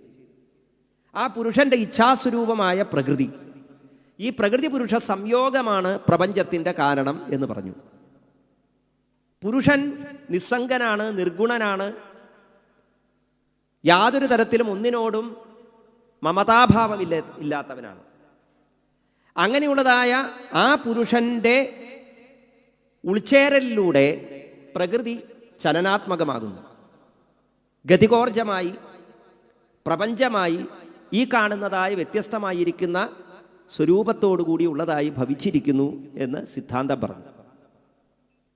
ഈ സിദ്ധാന്തത്തെ വീണ്ടും വീണ്ടും സൂക്ഷ്മരൂപത്തിൽ വ്യാഖ്യാനിക്കേണ്ട കാര്യമില്ല അമ്മയോട്. അതുകൊണ്ട് ഇതിനെ അറിയാൻ ഏറ്റവും എളുപ്പമുള്ള മാർഗം ഭക്തിയോഗമാണ് എന്ന് പറഞ്ഞുകൊണ്ട് ഭക്തിനിഷ്ഠമായിരിക്കുന്നതായ യോഗ സാധനകളെക്കുറിച്ച് പറയുന്നു. അമ്മയ്ക്ക് അതിനായി അഷ്ടാംഗയോഗത്തെ ഉപദേശിച്ചു കൊടുക്കുന്നു കപിലൻ. ആസനം, പ്രാണായാമം, പ്രത്യാഹാരം, ധാരണ, നിധിധ്യാസനം, ധ്യാനം, സമാധി എന്നിങ്ങനെയുള്ളതായ യോഗമാർഗങ്ങൾ. ആസനം എന്ന് പറഞ്ഞു കഴിഞ്ഞാൽ സ്വസ്ഥമായി ഇരിക്കുകയാണ്, ശരീരത്തെ സ്വസ്ഥമാക്കി വയ്ക്കുക. ഏതവസ്ഥയിൽ ഇരുന്നാലാണോ മനസ്സിനെ, ബുദ്ധിയെ, അന്ധക്കരണത്തെ നമുക്ക് ശ്രദ്ധിക്കാൻ സാധിക്കുന്നത്, ആ ശ്രദ്ധയോടുകൂടി വർത്തിക്കത്തക്ക വിധത്തിൽ ശരീരത്തെ ഇരുത്തലാണ് ആസനം എന്ന് പറയുന്നത്. അല്ലാതെ തലകുത്തി നിൽക്കലും കാല് പണച്ചു വെക്കലും ഒന്നുമല്ല. അതൊക്കെ ഹഠയോഗവുമായി ബന്ധപ്പെട്ട മറ്റു ചില സവിശേഷ ആസനങ്ങളാണ്.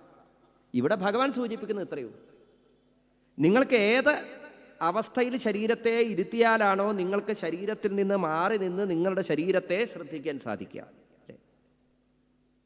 അതാണ് ആസനം. പ്രാണായാമം എന്ന് പറഞ്ഞാൽ നമ്മുടെ ശ്വാസോച്ഛ്വാസത്തെ ശ്രദ്ധിക്കൽ തന്നെയാണ്. കുംഭകരേചകാദികളാൽ ശ്വാസത്തെ അടക്കിയും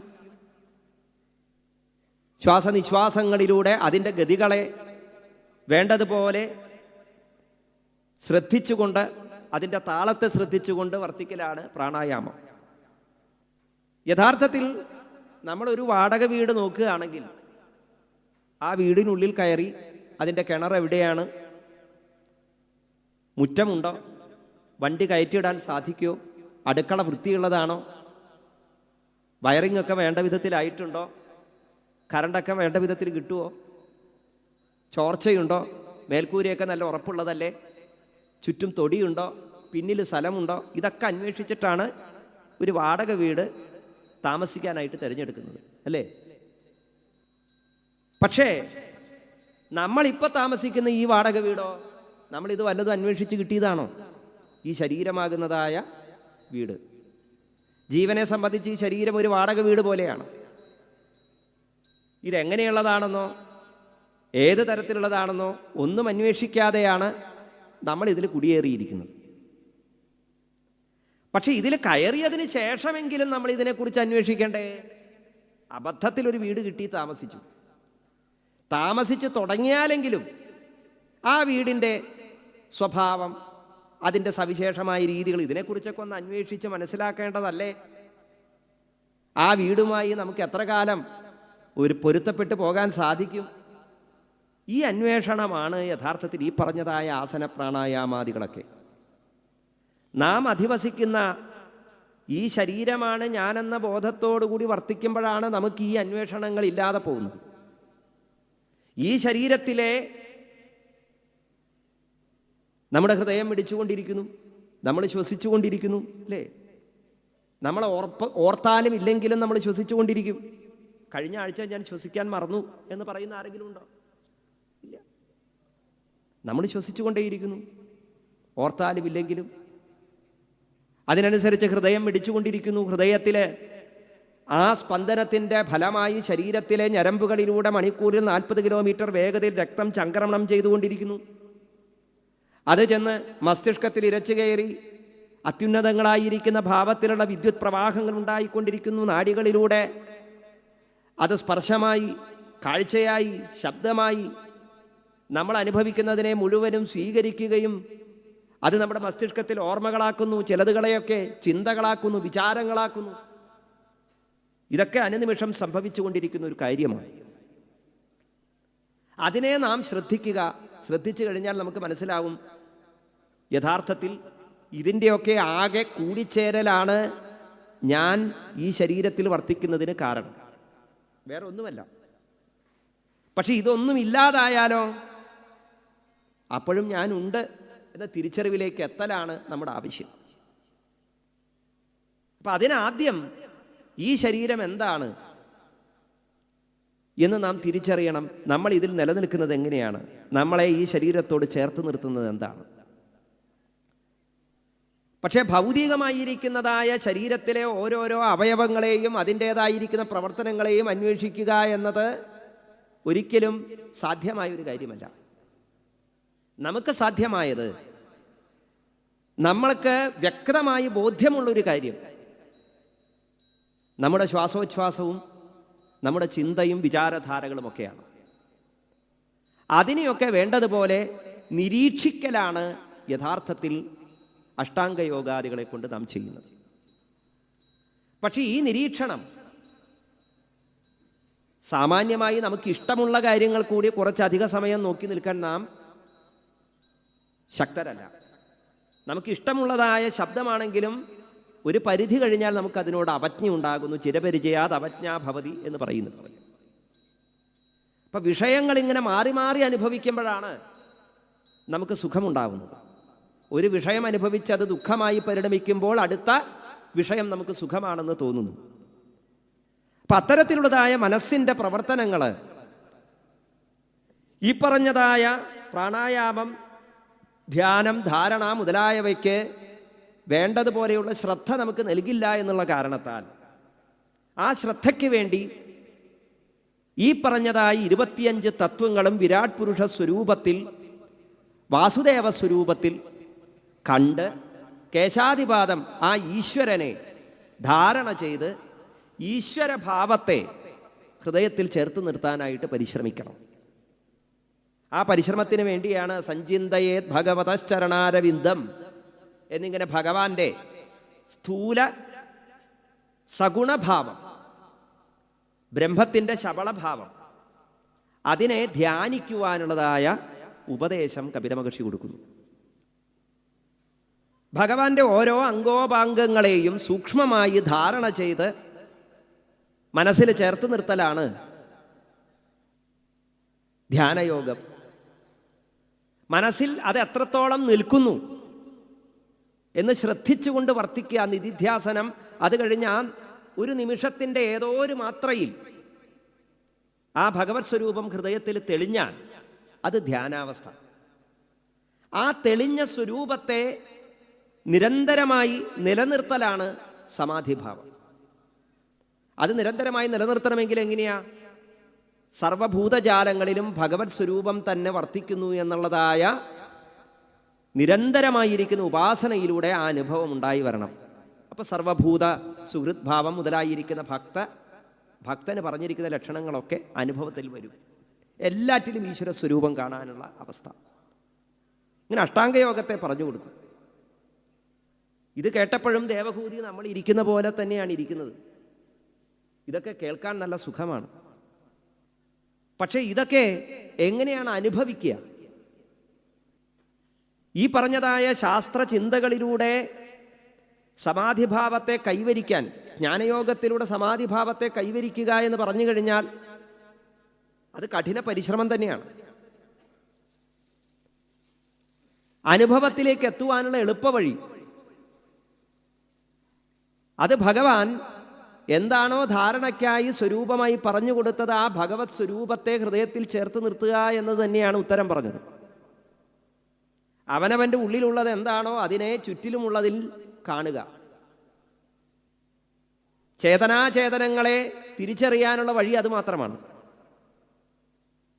ചേതനം അചേതനം എന്ന് പറയുന്ന രണ്ടവസ്ഥകൾ കൂടി ഇല്ലാതാകുന്ന അനുഭൂതി വിശേഷത്തിലേക്ക്, സ്വസ്വരൂപാനുസന്ധാനം എന്ന് പറയുന്ന ഭക്തിയുടെ അനുഭവത്തിലേക്ക് എത്താൻ അനവധി മാർഗങ്ങൾ ലോകത്ത് പറയുന്നുണ്ട്. താമസഭക്തി, രാജസഭക്തി, സാത്വിക ഭക്തി. എന്തെങ്കിലുമൊക്കെ കാമ വിഷയങ്ങളോട് കൂടിയിട്ട് സകാമമായിരിക്കുന്ന ഭാവത്തിൽ ഭഗവാനെ ആശ്രയിക്കുക, അത് താമസമാണ്. മറ്റൊരാളുടെ കയ്യിലുള്ളത് തനിക്ക് സ്വന്തമാക്കണമെന്ന ആഗ്രഹത്തോടു കൂടി അത്തരത്തിലുള്ളതായ ഈശ്വരാരാധനകളൊക്കെ ഉണ്ട്. ആ ആരാധനകളെയൊക്കെയാണ് താമസം എന്ന് പറയുക. രാജസം എന്ന് പറയുന്നത് പുണ്യലോകങ്ങളെ ആഗ്രഹിച്ചുകൊണ്ട് ചെയ്യുന്നതായ ഭക്തിനിഷ്ഠമായിരിക്കുന്ന കർമ്മങ്ങൾ, അതിനെ രാജസഭക്തി എന്ന് പറയാം. മോക്ഷം ആഗ്രഹിച്ചുകൊണ്ടുള്ളതായ ഭക്തി, അതിനെ സാത്വിക ഭക്തി എന്ന് പറയും. പക്ഷെ അമ്മേ, ഈ മൂന്ന് ഭക്തിയിലും കുഴപ്പമുണ്ട്. എന്താ അത്? താമസഭക്തി എന്ന് പറയുന്നത് തൽക്കാല കാര്യങ്ങളൊക്കെ നടക്കും, പക്ഷെ അതിൻ്റേതായിരിക്കുന്നതായ ദുരിതങ്ങൾ വീണ്ടും അനുഭവിക്കണം. വിഷയസുഖങ്ങൾക്ക് വേണ്ടി ഭഗവാനെ ആശ്രയിക്കരുത് എന്നൊന്നും പറഞ്ഞിട്ടില്ല. ആശ്രയിക്കാം. തെരുവ് നായ്ക്കൾ ഇങ്ങനെ കുറച്ച് ഓരോ വീടിൻ്റെ മുമ്പിലും കുരയ്ക്കും, ആഭരണങ്ങൾക്ക് മുമ്പിലും ഒക്കെ കുരയ്ക്കും. കുറേ കുരയ്ക്കുമ്പോൾ ആരെങ്കിലുമൊക്കെ വല്ല ഭക്ഷണപ്പൊതിയൊക്കെ എറിഞ്ഞു കൊടുക്കും. ഭക്ഷണപ്പൊതി കിട്ടാതിരിക്കില്ല, പക്ഷെ അതിൻ്റെ ഒപ്പം കല്ലേറും കിട്ടും, അടിയും കിട്ടും എന്ന് പറയുന്നത് പോലെയാണ് സകാമഭക്തി. ഭഗവാനെ കാമഭാവനയോടുകൂടി വിഷയാസക്ത മനസ്സോടുകൂടി ആശ്രയിച്ചാൽ ഭഗവാൻ ഫലം തരാതിരിക്കില്ല. അതിൻ്റെ ഒപ്പം നമ്മൾ ചെയ്തതായ ദുഷ്കർമ്മത്തിൻ്റെ ഫലം അത് നമ്മൾ അനുഭവിക്കണം. കർമ്മഗ്രാഹം പിടികൂടും. ഇനി മോക്ഷത്തെ ആഗ്രഹിക്കുന്നവരായാലും പുണ്യലോകങ്ങളെ ആഗ്രഹിക്കുന്നവരായാലും, പുണ്യലോകങ്ങളെ ആഗ്രഹിക്കുന്നവർക്ക് ക്ഷീണേ പുണ്യേ മർത്യലോകം വിശന്തി. പുണ്യം ക്ഷയിച്ചാൽ വീണ്ടും മനുഷ്യലോകത്തിലേക്ക് തന്നെ വന്നു ചേരണം. ഇനി ഏതെങ്കിലും വിധത്തിൽ മോക്ഷം കിട്ടണമെന്ന് ആഗ്രഹിക്കുന്നവർക്കോ ഈ മോക്ഷത്തെക്കുറിച്ചുള്ളതായ ചിന്ത അത് പല വിധത്തിലുള്ളതായ അപകടങ്ങൾ ഉണ്ടാക്കാൻ സാധ്യതയുണ്ട്. എന്തൊക്കെ ഈ അപകടം? തെറ്റായ ശാസ്ത്രജ്ഞാനം, അനുഭവം ഇല്ലാതിരിക്കുന്ന അവസ്ഥയിൽ മോക്ഷം പോലും, മോക്ഷത്തെക്കുറിച്ചുള്ള ചിന്ത പോലും നമുക്ക് അപകടമാണെന്നർത്ഥം. എന്താണ് തെറ്റായ ശാസ്ത്രങ്ങളിലേക്ക് മനസ്സിനെ നയിക്കുന്നത്? വേണ്ടതുപോലെ വൈരാഗ്യം വരാത്ത അവസ്ഥ, വിഷയസുഖങ്ങളോടുള്ള ആസക്തി വേണ്ടതുപോലെ കുറഞ്ഞിട്ടുമില്ല, എന്നാൽ ശാസ്ത്രങ്ങളൊക്കെ പഠിച്ച് മോക്ഷത്തെക്കുറിച്ച് വലിയ ജ്ഞാനമുണ്ട് എന്നൊരു തോന്നൽ മനസ്സിൽ വർദ്ധിക്കുകയും ചെയ്യുന്നു. അങ്ങനെ വരുമ്പോൾ സ്വയം എന്താണോ ഈ പ്രപഞ്ചത്തിൽ അനുഭവിച്ചുകൊണ്ടിരിക്കുന്ന ആ അനുഭവിക്കുന്നതിനെ സന്തോഷമായി കാണാൻ ശ്രമിക്കും. എന്നിട്ട് അതിലെങ്ങനെ ചടഞ്ഞുകൂടും. അപ്പം ആധ്യാത്മികമായിരിക്കുന്ന അന്വേഷണത്തിലെ അവസാനത്തെ പടിയായിരിക്കുന്ന ആത്യന്തിക ശ്രേയസ്സിന് തടസ്സമായി നിൽക്കുന്ന 9 വിധത്തിലുള്ളതായ തുഷ്ടികളെക്കുറിച്ച് സാഖ്യകാരന്മാർ പറയുന്നുണ്ട്. അതിനെയാണ് ഇവിടെ കപില മഹർഷി സൂചിപ്പിച്ചത്. എന്താ 9 തരത്തിലുള്ളതായ തുഷ്ടികൾ? ഒന്ന്, ശാസ്ത്രം പഠിച്ചു കഴിഞ്ഞപ്പോൾ എന്ത് തോന്നി? ഭഗവത്ഗീതയിലും അതുപോലെ തന്നെ മറ്റ് ഭാഗവതാദി പുരാണങ്ങളിലുമൊക്കെ പറയുന്നുണ്ട്, കൂടസ്ഥൻ എന്നൊരു പദം പറയുന്നുണ്ട്. എന്താ ഈ കൂടസ്ഥൻ? ഞാൻ കൂടസ്ഥനാണ്, ഒന്നിനോടും യാതൊരു ബന്ധവുമില്ല, ഞാൻ ആത്മാവാണ്, അപ്പം പിന്നെ എനിക്കൊന്നും ചെയ്യേണ്ടതില്ല, എനിക്കൊന്നും പ്രാപിക്കേണ്ടതായിട്ടില്ല, ഞാൻ നിർമ്മമനാണ്, നിർഗുണനാണ് എന്നിങ്ങനെ സങ്കേത പദങ്ങളിൽ കുടുങ്ങിക്കൊണ്ട് ഒന്നും ചെയ്യാതിരിക്കുന്ന അവസ്ഥ. അതൊരു അപകടമാണെന്നാണ് പറയുന്നത് കപിലൻ. അത് പ്രകൃതി എന്ന് പറയുന്നതായ ഒരു തുഷ്ടിയാണ്, അതൊരു ദോഷമാണ്. രണ്ടാമത്തേത് ഉപാദാനം. ഞാൻ ഇങ്ങനെ ജ്ഞാനം നേടി ആത്മസ്വരൂപനായി വർത്തിക്കുന്ന ഒരാളാണ് എന്ന ഭാവത്തിൽ ചർമ്മത്തിൽ ഇരുന്നു കൊണ്ടും ജപമാല ധരിച്ചുകൊണ്ടും ഞാനിതാ ആ ഈശ്വരനെ അറിഞ്ഞിരിക്കുന്നു എന്ന ഭാവത്തിൽ ഒന്നും ചെയ്യാതിരിക്കുന്ന അവസ്ഥ, ഇതും ഒരു അപകടമാണ്, ഒരു ദോഷമാണ്. പിന്നെ മറ്റൊന്ന്, കാലം എന്ന് പറയുന്നൊരു ദോഷമുണ്ട്. ആധ്യാത്മിക ശ്രേയസ്സിന് തടസ്സമായി നിൽക്കുന്ന കാര്യങ്ങളാണ് ഈ പറയുന്നത്. കാലം എന്ന് പറഞ്ഞു കഴിഞ്ഞാൽ എല്ലാറ്റിനും ഒരു കാലമുണ്ട്. നമ്മൾ എപ്പോഴും പറയുന്നൊരു കാര്യമാണ് അല്ലേ?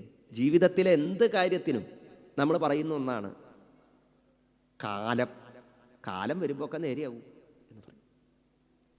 പക്ഷെ അതും ഒരു അപകടമാണെന്നാണ് പറയുന്നത്. നിങ്ങളങ്ങനെ കാലത്തെ പഴിച്ചുകൊണ്ട് ഒന്നിനു വേണ്ടി കാത്തിരിക്കരുത്. അത് നിങ്ങളുടെ ആത്യന്തികമായ ശ്രേയസ്സിന് തടസ്സമായി തീരുന്നു. പിന്നെ നാലാമത്തേത് ഭാഗ്യം. അതും നമ്മൾ പ്രയോഗിക്കാറുള്ളതാണ്. ഭാഗ്യം ഉണ്ടെങ്കിൽ അല്ലേ ഇതൊക്കെ ഉണ്ടാവൂ എന്ന് പറയും. അപ്പം ഈശ്വര സാക്ഷാത്കാരത്തിന് തടസ്സമായിരിക്കുന്നതായ ആധ്യാത്മിക തുഷ്ടികളായ 4 കാര്യങ്ങളാണ് ഇപ്പോൾ ഇവിടെ പറഞ്ഞത്. ഒന്ന്, പ്രകൃതി. ഞാൻ അങ്ങനെയാണ് എന്ന് ശാസ്ത്രത്തെ കൂട്ടുപിടിച്ചുകൊണ്ട്, സങ്കേതപദങ്ങളെ കൂട്ടുപിടിച്ചുകൊണ്ട് വർത്തിക്കൽ, അത് മോക്ഷത്തിന് തടസ്സമായി തീരുന്നു.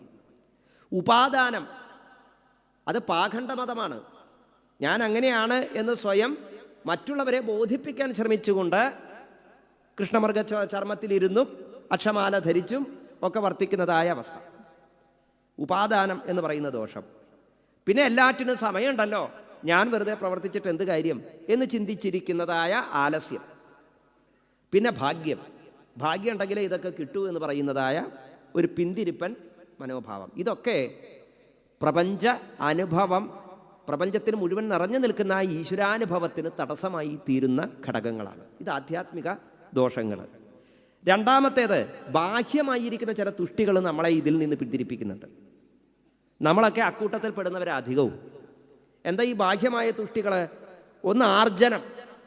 കൃഷി, വാണിജ്യം, വ്യവസായം മുതലായിരിക്കുന്ന കാര്യങ്ങളിൽ വ്യാപൃതരായി ഇത് തന്നെ ലോകം എന്ന ഭാവത്തിൽ വർത്തിച്ചുകൊണ്ടിരിക്കുന്നവരായിരിക്കുന്ന ആളുകൾ. ഇതിനപ്പുറത്തൊന്നുമില്ല എന്നുള്ള ഒരവസ്ഥയിൽ വർത്തിക്കുക. എൻ്റെ ജോലി ഇതാണ്, അത് ഞാൻ ചെയ്യുന്നു, എൻ്റെ ജോലി അല്ലാത്തതൊന്നും ഞാൻ ചെയ്യുന്നില്ല, അല്ലെങ്കിൽ അതിനെക്കുറിച്ച് എനിക്ക് അന്വേഷിക്കേണ്ട കാര്യമില്ല എന്ന് പറയുന്ന ഒരവസ്ഥ, അതും ദോഷമാണ്. അത് ആർജനം എന്ന് പറയുന്ന, പാരം എന്ന പേരോടുകൂടി ഒരു ദോഷമായിട്ടാണ് പറയുന്നത് സംഖ്യകാരന്മാർ. പിന്നെ രക്ഷണം എന്ന് പറയുന്നത്, എന്തൊക്കെയാണോ നമ്മൾ ആർജിച്ചത്, ഞാൻ കഷ്ടപ്പെട്ട് ആർജിച്ചതാണ്, അത് ഞാൻ പരിരക്ഷിക്കേണ്ടതാണ് എന്ന ഭാവത്തിൽ വർത്തിച്ചിരിക്കുക, അതും ഒരു ദോഷമാണ്. മറ്റൊന്ന് ക്ഷീണം. യാതൊന്ന് ആർജിച്ച് വെച്ചിട്ട് രക്ഷിച്ചുകൊണ്ടിരിക്കുന്നുണ്ടോ അത് മുഴുവൻ നശിക്കുമോ എന്ന് പേടിയോടുകൂടി അതിനെ പരമാവധി അതിൻ്റെ ക്ഷയം ഇല്ലാതാക്കാൻ വേണ്ടി പരിശ്രമിച്ചു കൊണ്ടിരിക്കുക. പിന്നെ ഒന്ന് ഭോഗം.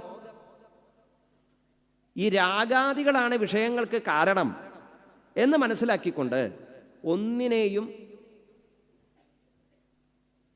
സ്വന്തമാക്കാൻ ശ്രമിക്കാതിരിക്കുക, അല്ലെങ്കിൽ ഒന്നിനെയും സ്വീകരിക്കാൻ ശ്രമിക്കാതിരിക്കുക, അതും അപകടമാണെന്നാണ് പറയുന്നത്.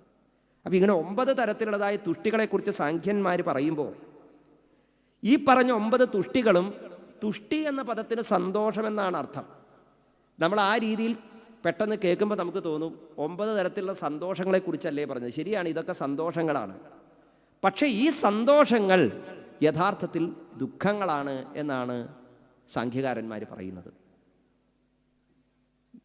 എന്തൊക്കെയാണോ നാം സന്തോഷങ്ങളായി സുഖങ്ങളായി മനസ്സിലാക്കി വച്ചിരിക്കുന്നത് അവയെല്ലാം യഥാർത്ഥത്തിൽ ദുഃഖങ്ങളാണ് എന്നാണ് അർത്ഥം.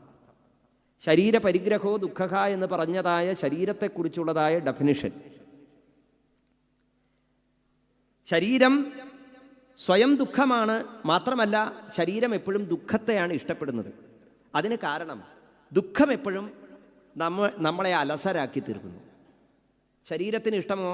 ആലസ്യമാണ്. ഒന്നും ചെയ്യാതിരിക്കാൻ എന്തെങ്കിലും കാരണങ്ങളെ കണ്ടെത്തിക്കൊണ്ടിരിക്കും എപ്പോഴും ശരീരം. ഒന്നും ചെയ്യാതിരിക്കാനുള്ള കാരണങ്ങളെ കണ്ടെത്തലിൻ്റെ ഭാഗമാണ് വിഷയസുഖങ്ങളെ ആശ്രയിക്കൽ. അത് ഏത് തരത്തിലുള്ള വിഷയസുഖങ്ങളായാലും, മദ്യം, ആമിഷം മുതലായിരിക്കുന്നതായ സകലതിനെയും ആശ്രയിക്കുന്നതിൻ്റെ കാരണം എന്താ? കർമ്മോത്സുകത ശരീരം ഇഷ്ടപ്പെടുന്നില്ല. ശരീരം എപ്പോഴും ഈ പറയുന്നതായ സ്വധർമ്മങ്ങളിൽ നിന്ന്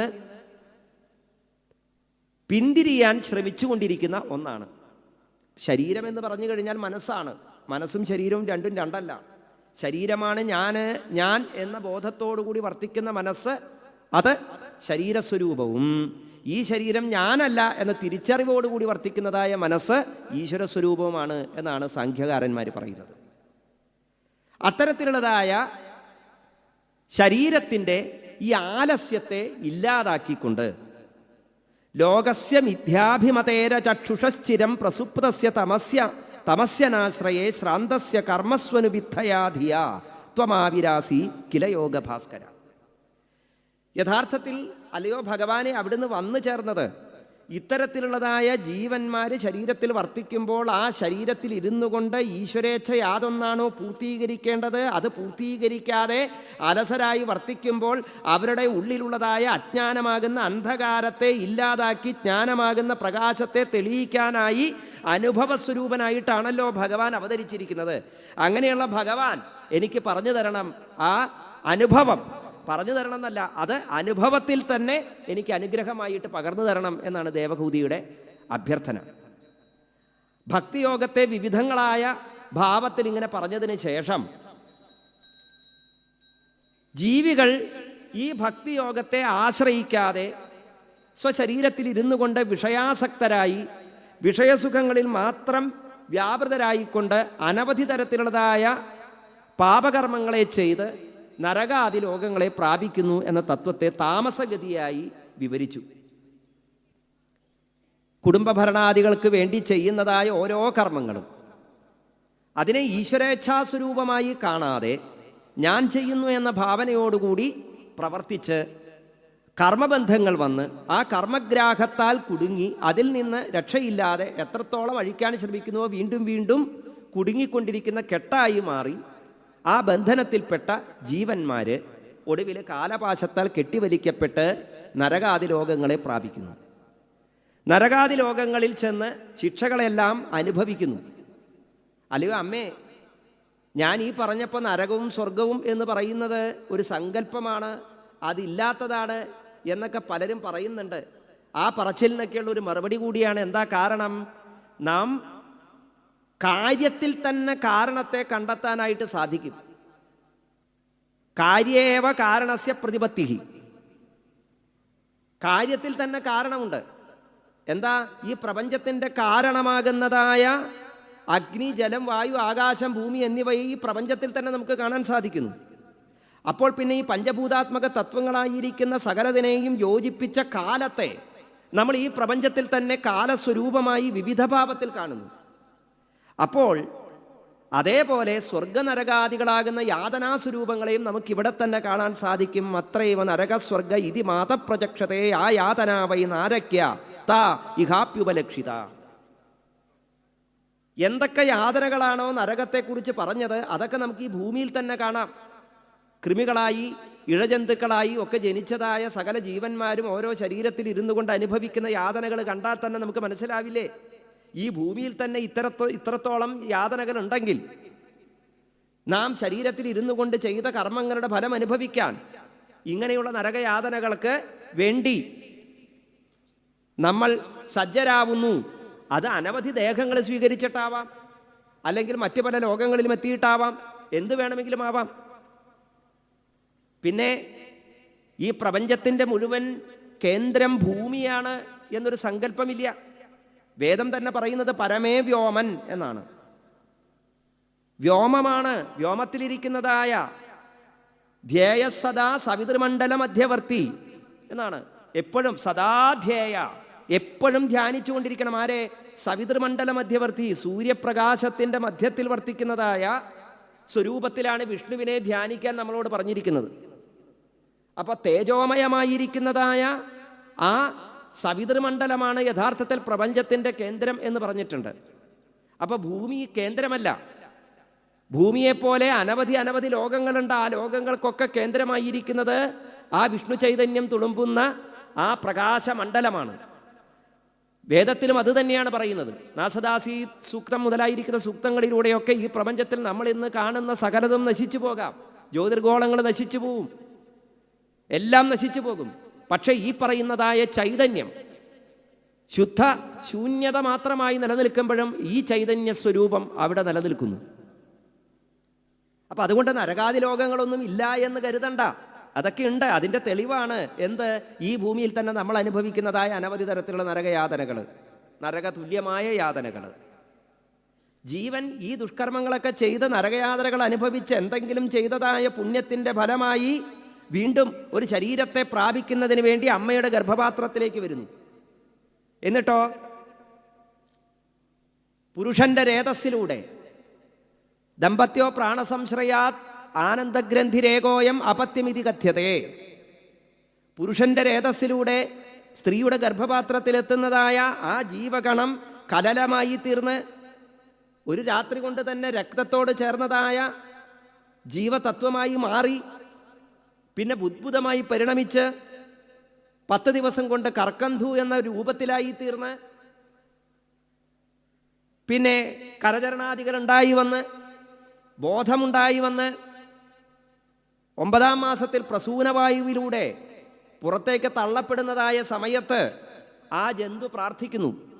ജീവൻ എന്താ ജീവന്റെ പ്രാർത്ഥന? തസ്യോപസന്നമവിതും ജഗതിച്ഛയാത്ത നാനാതനോർ ഭുവി ജലച്ചരണാരവിന്ദം സോഹം വ്രജാമി ചരണം ഹ്യകുതോഭയം മേ ഏനേദൃശി ഗതിരദർശയ സതോനുരൂപ.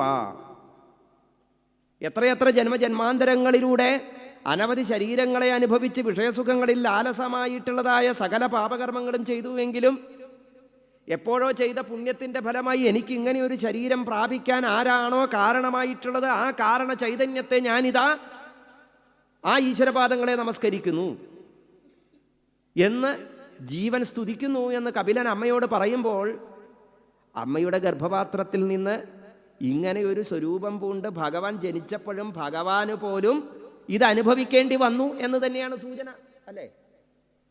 നമ്മളൊക്കെ അനുഭവിച്ചതാണിത്, അമ്മയുടെ ഗർഭപാത്രത്തിലെ ഈ ദുഃഖം. അപ്പൊ കാലമാണ് ഭഗവാൻ. എന്നിട്ടും ആ കാലമായിരിക്കുന്ന ഭഗവാന് പോലും ഈ കാലത്തെ ഭയപ്പെടേണ്ടി വരുന്നു.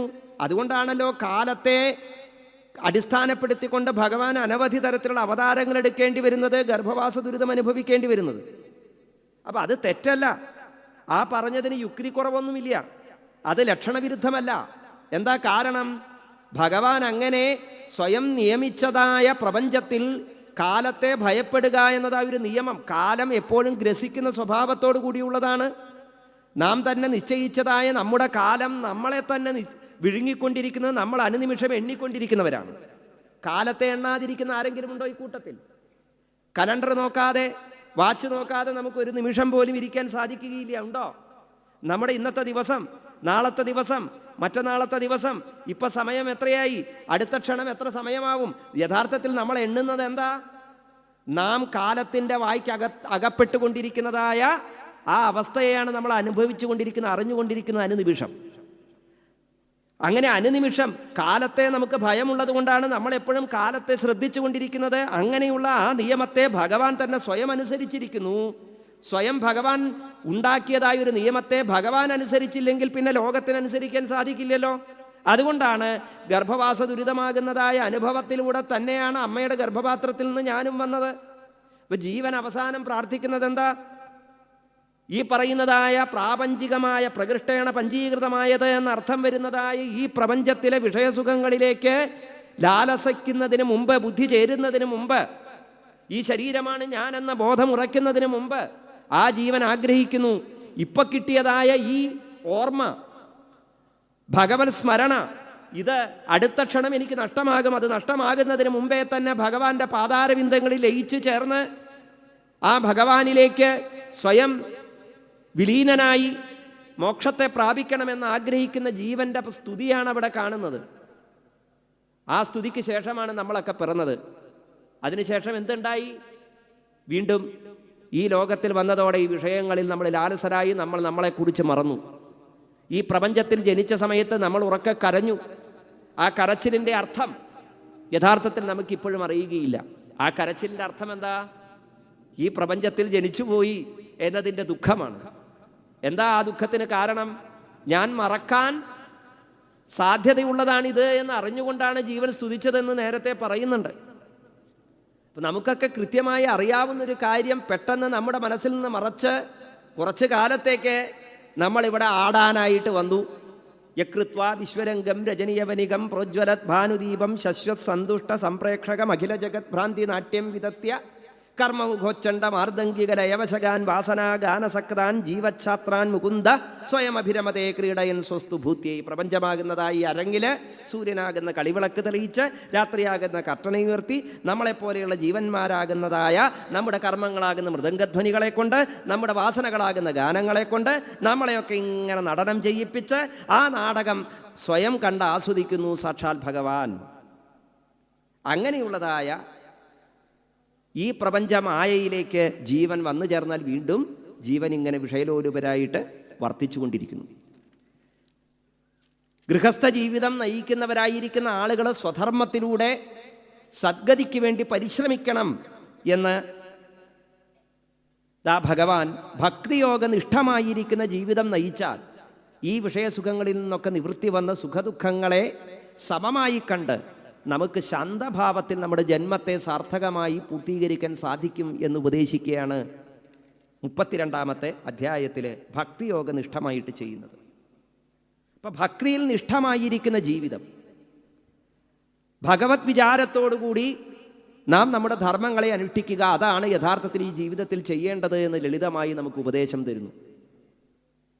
സാഖ്യയോഗം ഇങ്ങനെ കേട്ടുകഴിഞ്ഞ ദേവഹൂതി ആ അനുഭവത്തിലേക്ക് എത്തിച്ചേർന്നു എന്നാണ് ആ ചരിത്രം അവസാനിക്കുന്നത്. കപിലമഹർഷിയുടെ വാക്കുകളെ തന്നെ ഹൃദയത്തിൽ ചേർത്ത് വെച്ച് തൻ്റെ പുത്രനെ തന്നെ ഭഗവാനായി കണ്ട് ആ വാസുദേവ സ്വരൂപത്തെ ഹൃദയത്തിൽ ധ്യാനിച്ചുകൊണ്ട് ദേവഹൂതിയുടെ ശരീരം തീർത്ഥസ്വരൂപമായി പരിണമിച്ച് ആ ബിന്ദുസരസിൽ കൂടിച്ചേർന്നു. അത് സിദ്ധപദം എന്ന രൂപത്തിൽ, എന്ന നാമത്തിൽ വിഖ്യാതമായി എന്ന് പറഞ്ഞു. സാഖ്യയോഗത്തിൻ്റെ ലളിതമായ ഒരർത്ഥം, ലോകം മുഴുവൻ ഈ പ്രപഞ്ചത്തിൻ്റെ കാരണത്തെ അന്വേഷിച്ചു. ആ കാരണത്തിന് ഈശ്വരനെന്നും അനവധി രൂപഭാവങ്ങളും ഒക്കെ കൊടുത്തുവെങ്കിലും ആത്യന്തികമായ ആ ഈശ്വരൻ ഈ പ്രപഞ്ചത്തിൽ മുഴുവൻ നിറഞ്ഞു നിൽക്കുന്നു. നമ്മുടെ ഉള്ളിലും നമുക്ക് ചുറ്റുമായി നിറഞ്ഞു നിൽക്കുന്ന ആ ഈശ്വരനെ സങ്കീർണമായിരിക്കുന്ന ഒരു ശാസ്ത്രത്തിലൂടെ അറിഞ്ഞ് കണ്ടെത്തുമ്പോൾ, അനുഭവത്തിലെത്തുമ്പോൾ നമുക്ക് തിരിച്ചറിയാൻ സാധിക്കുന്നത് ഭാഗവതത്തിൽ സാഖ്യയോഗം കപിലമഹർഷിയുടെ ഉപദേശമായി വർണ്ണിക്കുന്നതിലൂടെ നാം തിരിച്ചറിയുന്നത് ഈശ്വരൻ ഏറ്റവും ലളിതമായ ഒരു സത്യമാണ് എന്നാണ്. ഭാരതീയ ശാസ്ത്രങ്ങളെല്ലാം ഈ ലളിതമായ സത്യത്തെ ലോകത്തിന് പകർന്നു കൊടുക്കാനാണ് ആഗ്രഹിച്ചത്. പ്രകൃതി പുരുഷ ഭാവത്തിലൂടെ പ്രപഞ്ചത്തിൻ്റെ സ്വരൂപത്തെ വർണ്ണിക്കുമ്പോൾ പുരുഷൻ പ്രകൃതിയെ സ്ത്രീയായും പുരുഷനായും ഈ പ്രപഞ്ചത്തിൻ്റെ അസ്തിത്വത്തെ വർണ്ണിക്കുമ്പോൾ എല്ലാ ദർശനങ്ങളിലും നാം ജീവിക്കുന്ന ഗൃഹസ്ഥ ജീവിതം തന്നെയാണ് യഥാർത്ഥത്തിൽ ഈ ലോകത്തിൻ്റെ ഈ ദർശനങ്ങളുടെ മുഴുവൻ അടിസ്ഥാന തത്വങ്ങളായി പറയുന്ന ഈ സിദ്ധാന്തങ്ങളുടെ ഒരു ഉദാഹരണം ലോകത്തിൻ്റെ മാതൃകാ കുടുംബമായി ശ്രീ പരമേശ്വര പാർവതി സ്വരൂപത്തെ വാഗർത്ഥ സ്വരൂപങ്ങളായി വർണ്ണിക്കുന്നതും അതുകൊണ്ടാണ്. അപ്പോൾ സ്ത്രീയും പുരുഷനും എന്ന ആ ഐക്യഭാവം അത് ഈ പ്രപഞ്ചത്തിൻ്റെ അടിസ്ഥാനമാണ്. ഈ അടിസ്ഥാന തത്വത്തെ ആശ്രയിച്ചുകൊണ്ടാണ് എല്ലാ ദർശനങ്ങളും നിലനിൽക്കുന്നത് എന്നുള്ളതിനാൽ സാംഖ്യയോഗം മറ്റ് ന്യായ വൈശേഷികാദി ദർശനങ്ങളുടെ മുഴുവൻ ആലംബമായിരിക്കുന്നതായ ശാസ്ത്രമാണ്, ആശ്രയമായിരിക്കുന്ന ശാസ്ത്രമാണ്. ആ സാംഖ്യയോഗത്തിൽ യോഗമെന്ന പദം കൊണ്ട് ഭക്തിയെ ചേർത്ത് നിർത്തി കപില മഹർഷി ഇങ്ങനെ ഭക്തി അധിഷ്ഠിതമായിരിക്കുന്ന ശാസ്ത്രങ്ങളെ നമുക്ക് പറഞ്ഞു തന്ന നമ്മുടെ പൂർവ്വ ഋഷി പരമ്പരകളെ മുഴുവൻ നമുക്ക് നമസ്കരിക്കാം. ഈ ശാസ്ത്രങ്ങളെ നമ്മുടെ തലമുറകൾ അറിയേണ്ടതുണ്ട്. നാം മാത്രം വെറുതെ കേട്ട് എന്തെങ്കിലുമൊക്കെ പഠിച്ചു എന്ന ഭാവത്തിൽ ഇരുന്നാൽ പോരാ. നമ്മുടെ കുട്ടികൾക്ക് ഇത് പകർന്നു കൊടുക്കാൻ നാം തയ്യാറാവണം. ഇത്തരത്തിലുള്ള ശാസ്ത്രങ്ങളെ വേണ്ടതുപോലെ പറഞ്ഞു കൊടുക്കാത്തത് കൊണ്ടാണ് ഭാരതീയ ശാസ്ത്രങ്ങൾക്ക് ഇന്ന് ദുർവ്യാഖ്യാനങ്ങൾ ഉണ്ടായിരിക്കുന്നത്. സ്ത്രീ പുരുഷ സമത്വത്തെക്കുറിച്ച് പോലും വിവാദങ്ങൾ നടക്കുമ്പോൾ ഈ ശാസ്ത്രത്തെക്കുറിച്ച് നമ്മൾ നമ്മുടെ കുട്ടികളെ ബോധിപ്പിക്കണം. പ്രകൃതിയും പുരുഷനുമെന്ന് പറയുമ്പോൾ സ്ത്രീയില്ലാതെ പുരുഷനുമില്ല, പുരുഷനില്ലാതെ സ്ത്രീയുമില്ല എന്ന പ്രപഞ്ചം തന്നെയില്ല എന്ന സത്യത്തെ നമുക്ക് പറഞ്ഞു തന്ന ആ പൂർവ്വ ഋഷീശ്വരന്മാരുടെ പാദാരവിന്ദങ്ങളിൽ നമസ്കരിച്ചുകൊണ്ട് നമുക്ക് ഇന്നത്തെ ഈ വാക്കുകളെ ഞാൻ നിങ്ങളുടെ ഹൃദയത്തിലൂടെ സാക്ഷാൽ ജഗദീശ്വരൻ്റെ പാദാരവിന്ദങ്ങളിലേക്ക് സമർപ്പിക്കുന്നു. സർവേ ഭവന്തു സുഖിന, സർവേ സന്തു നിരാമയ, സർവേ ഭദ്രാണി പശ്യന്തു, മാ കശ്ചിത് ദുഃഖഭാഗ് ഭവേത്.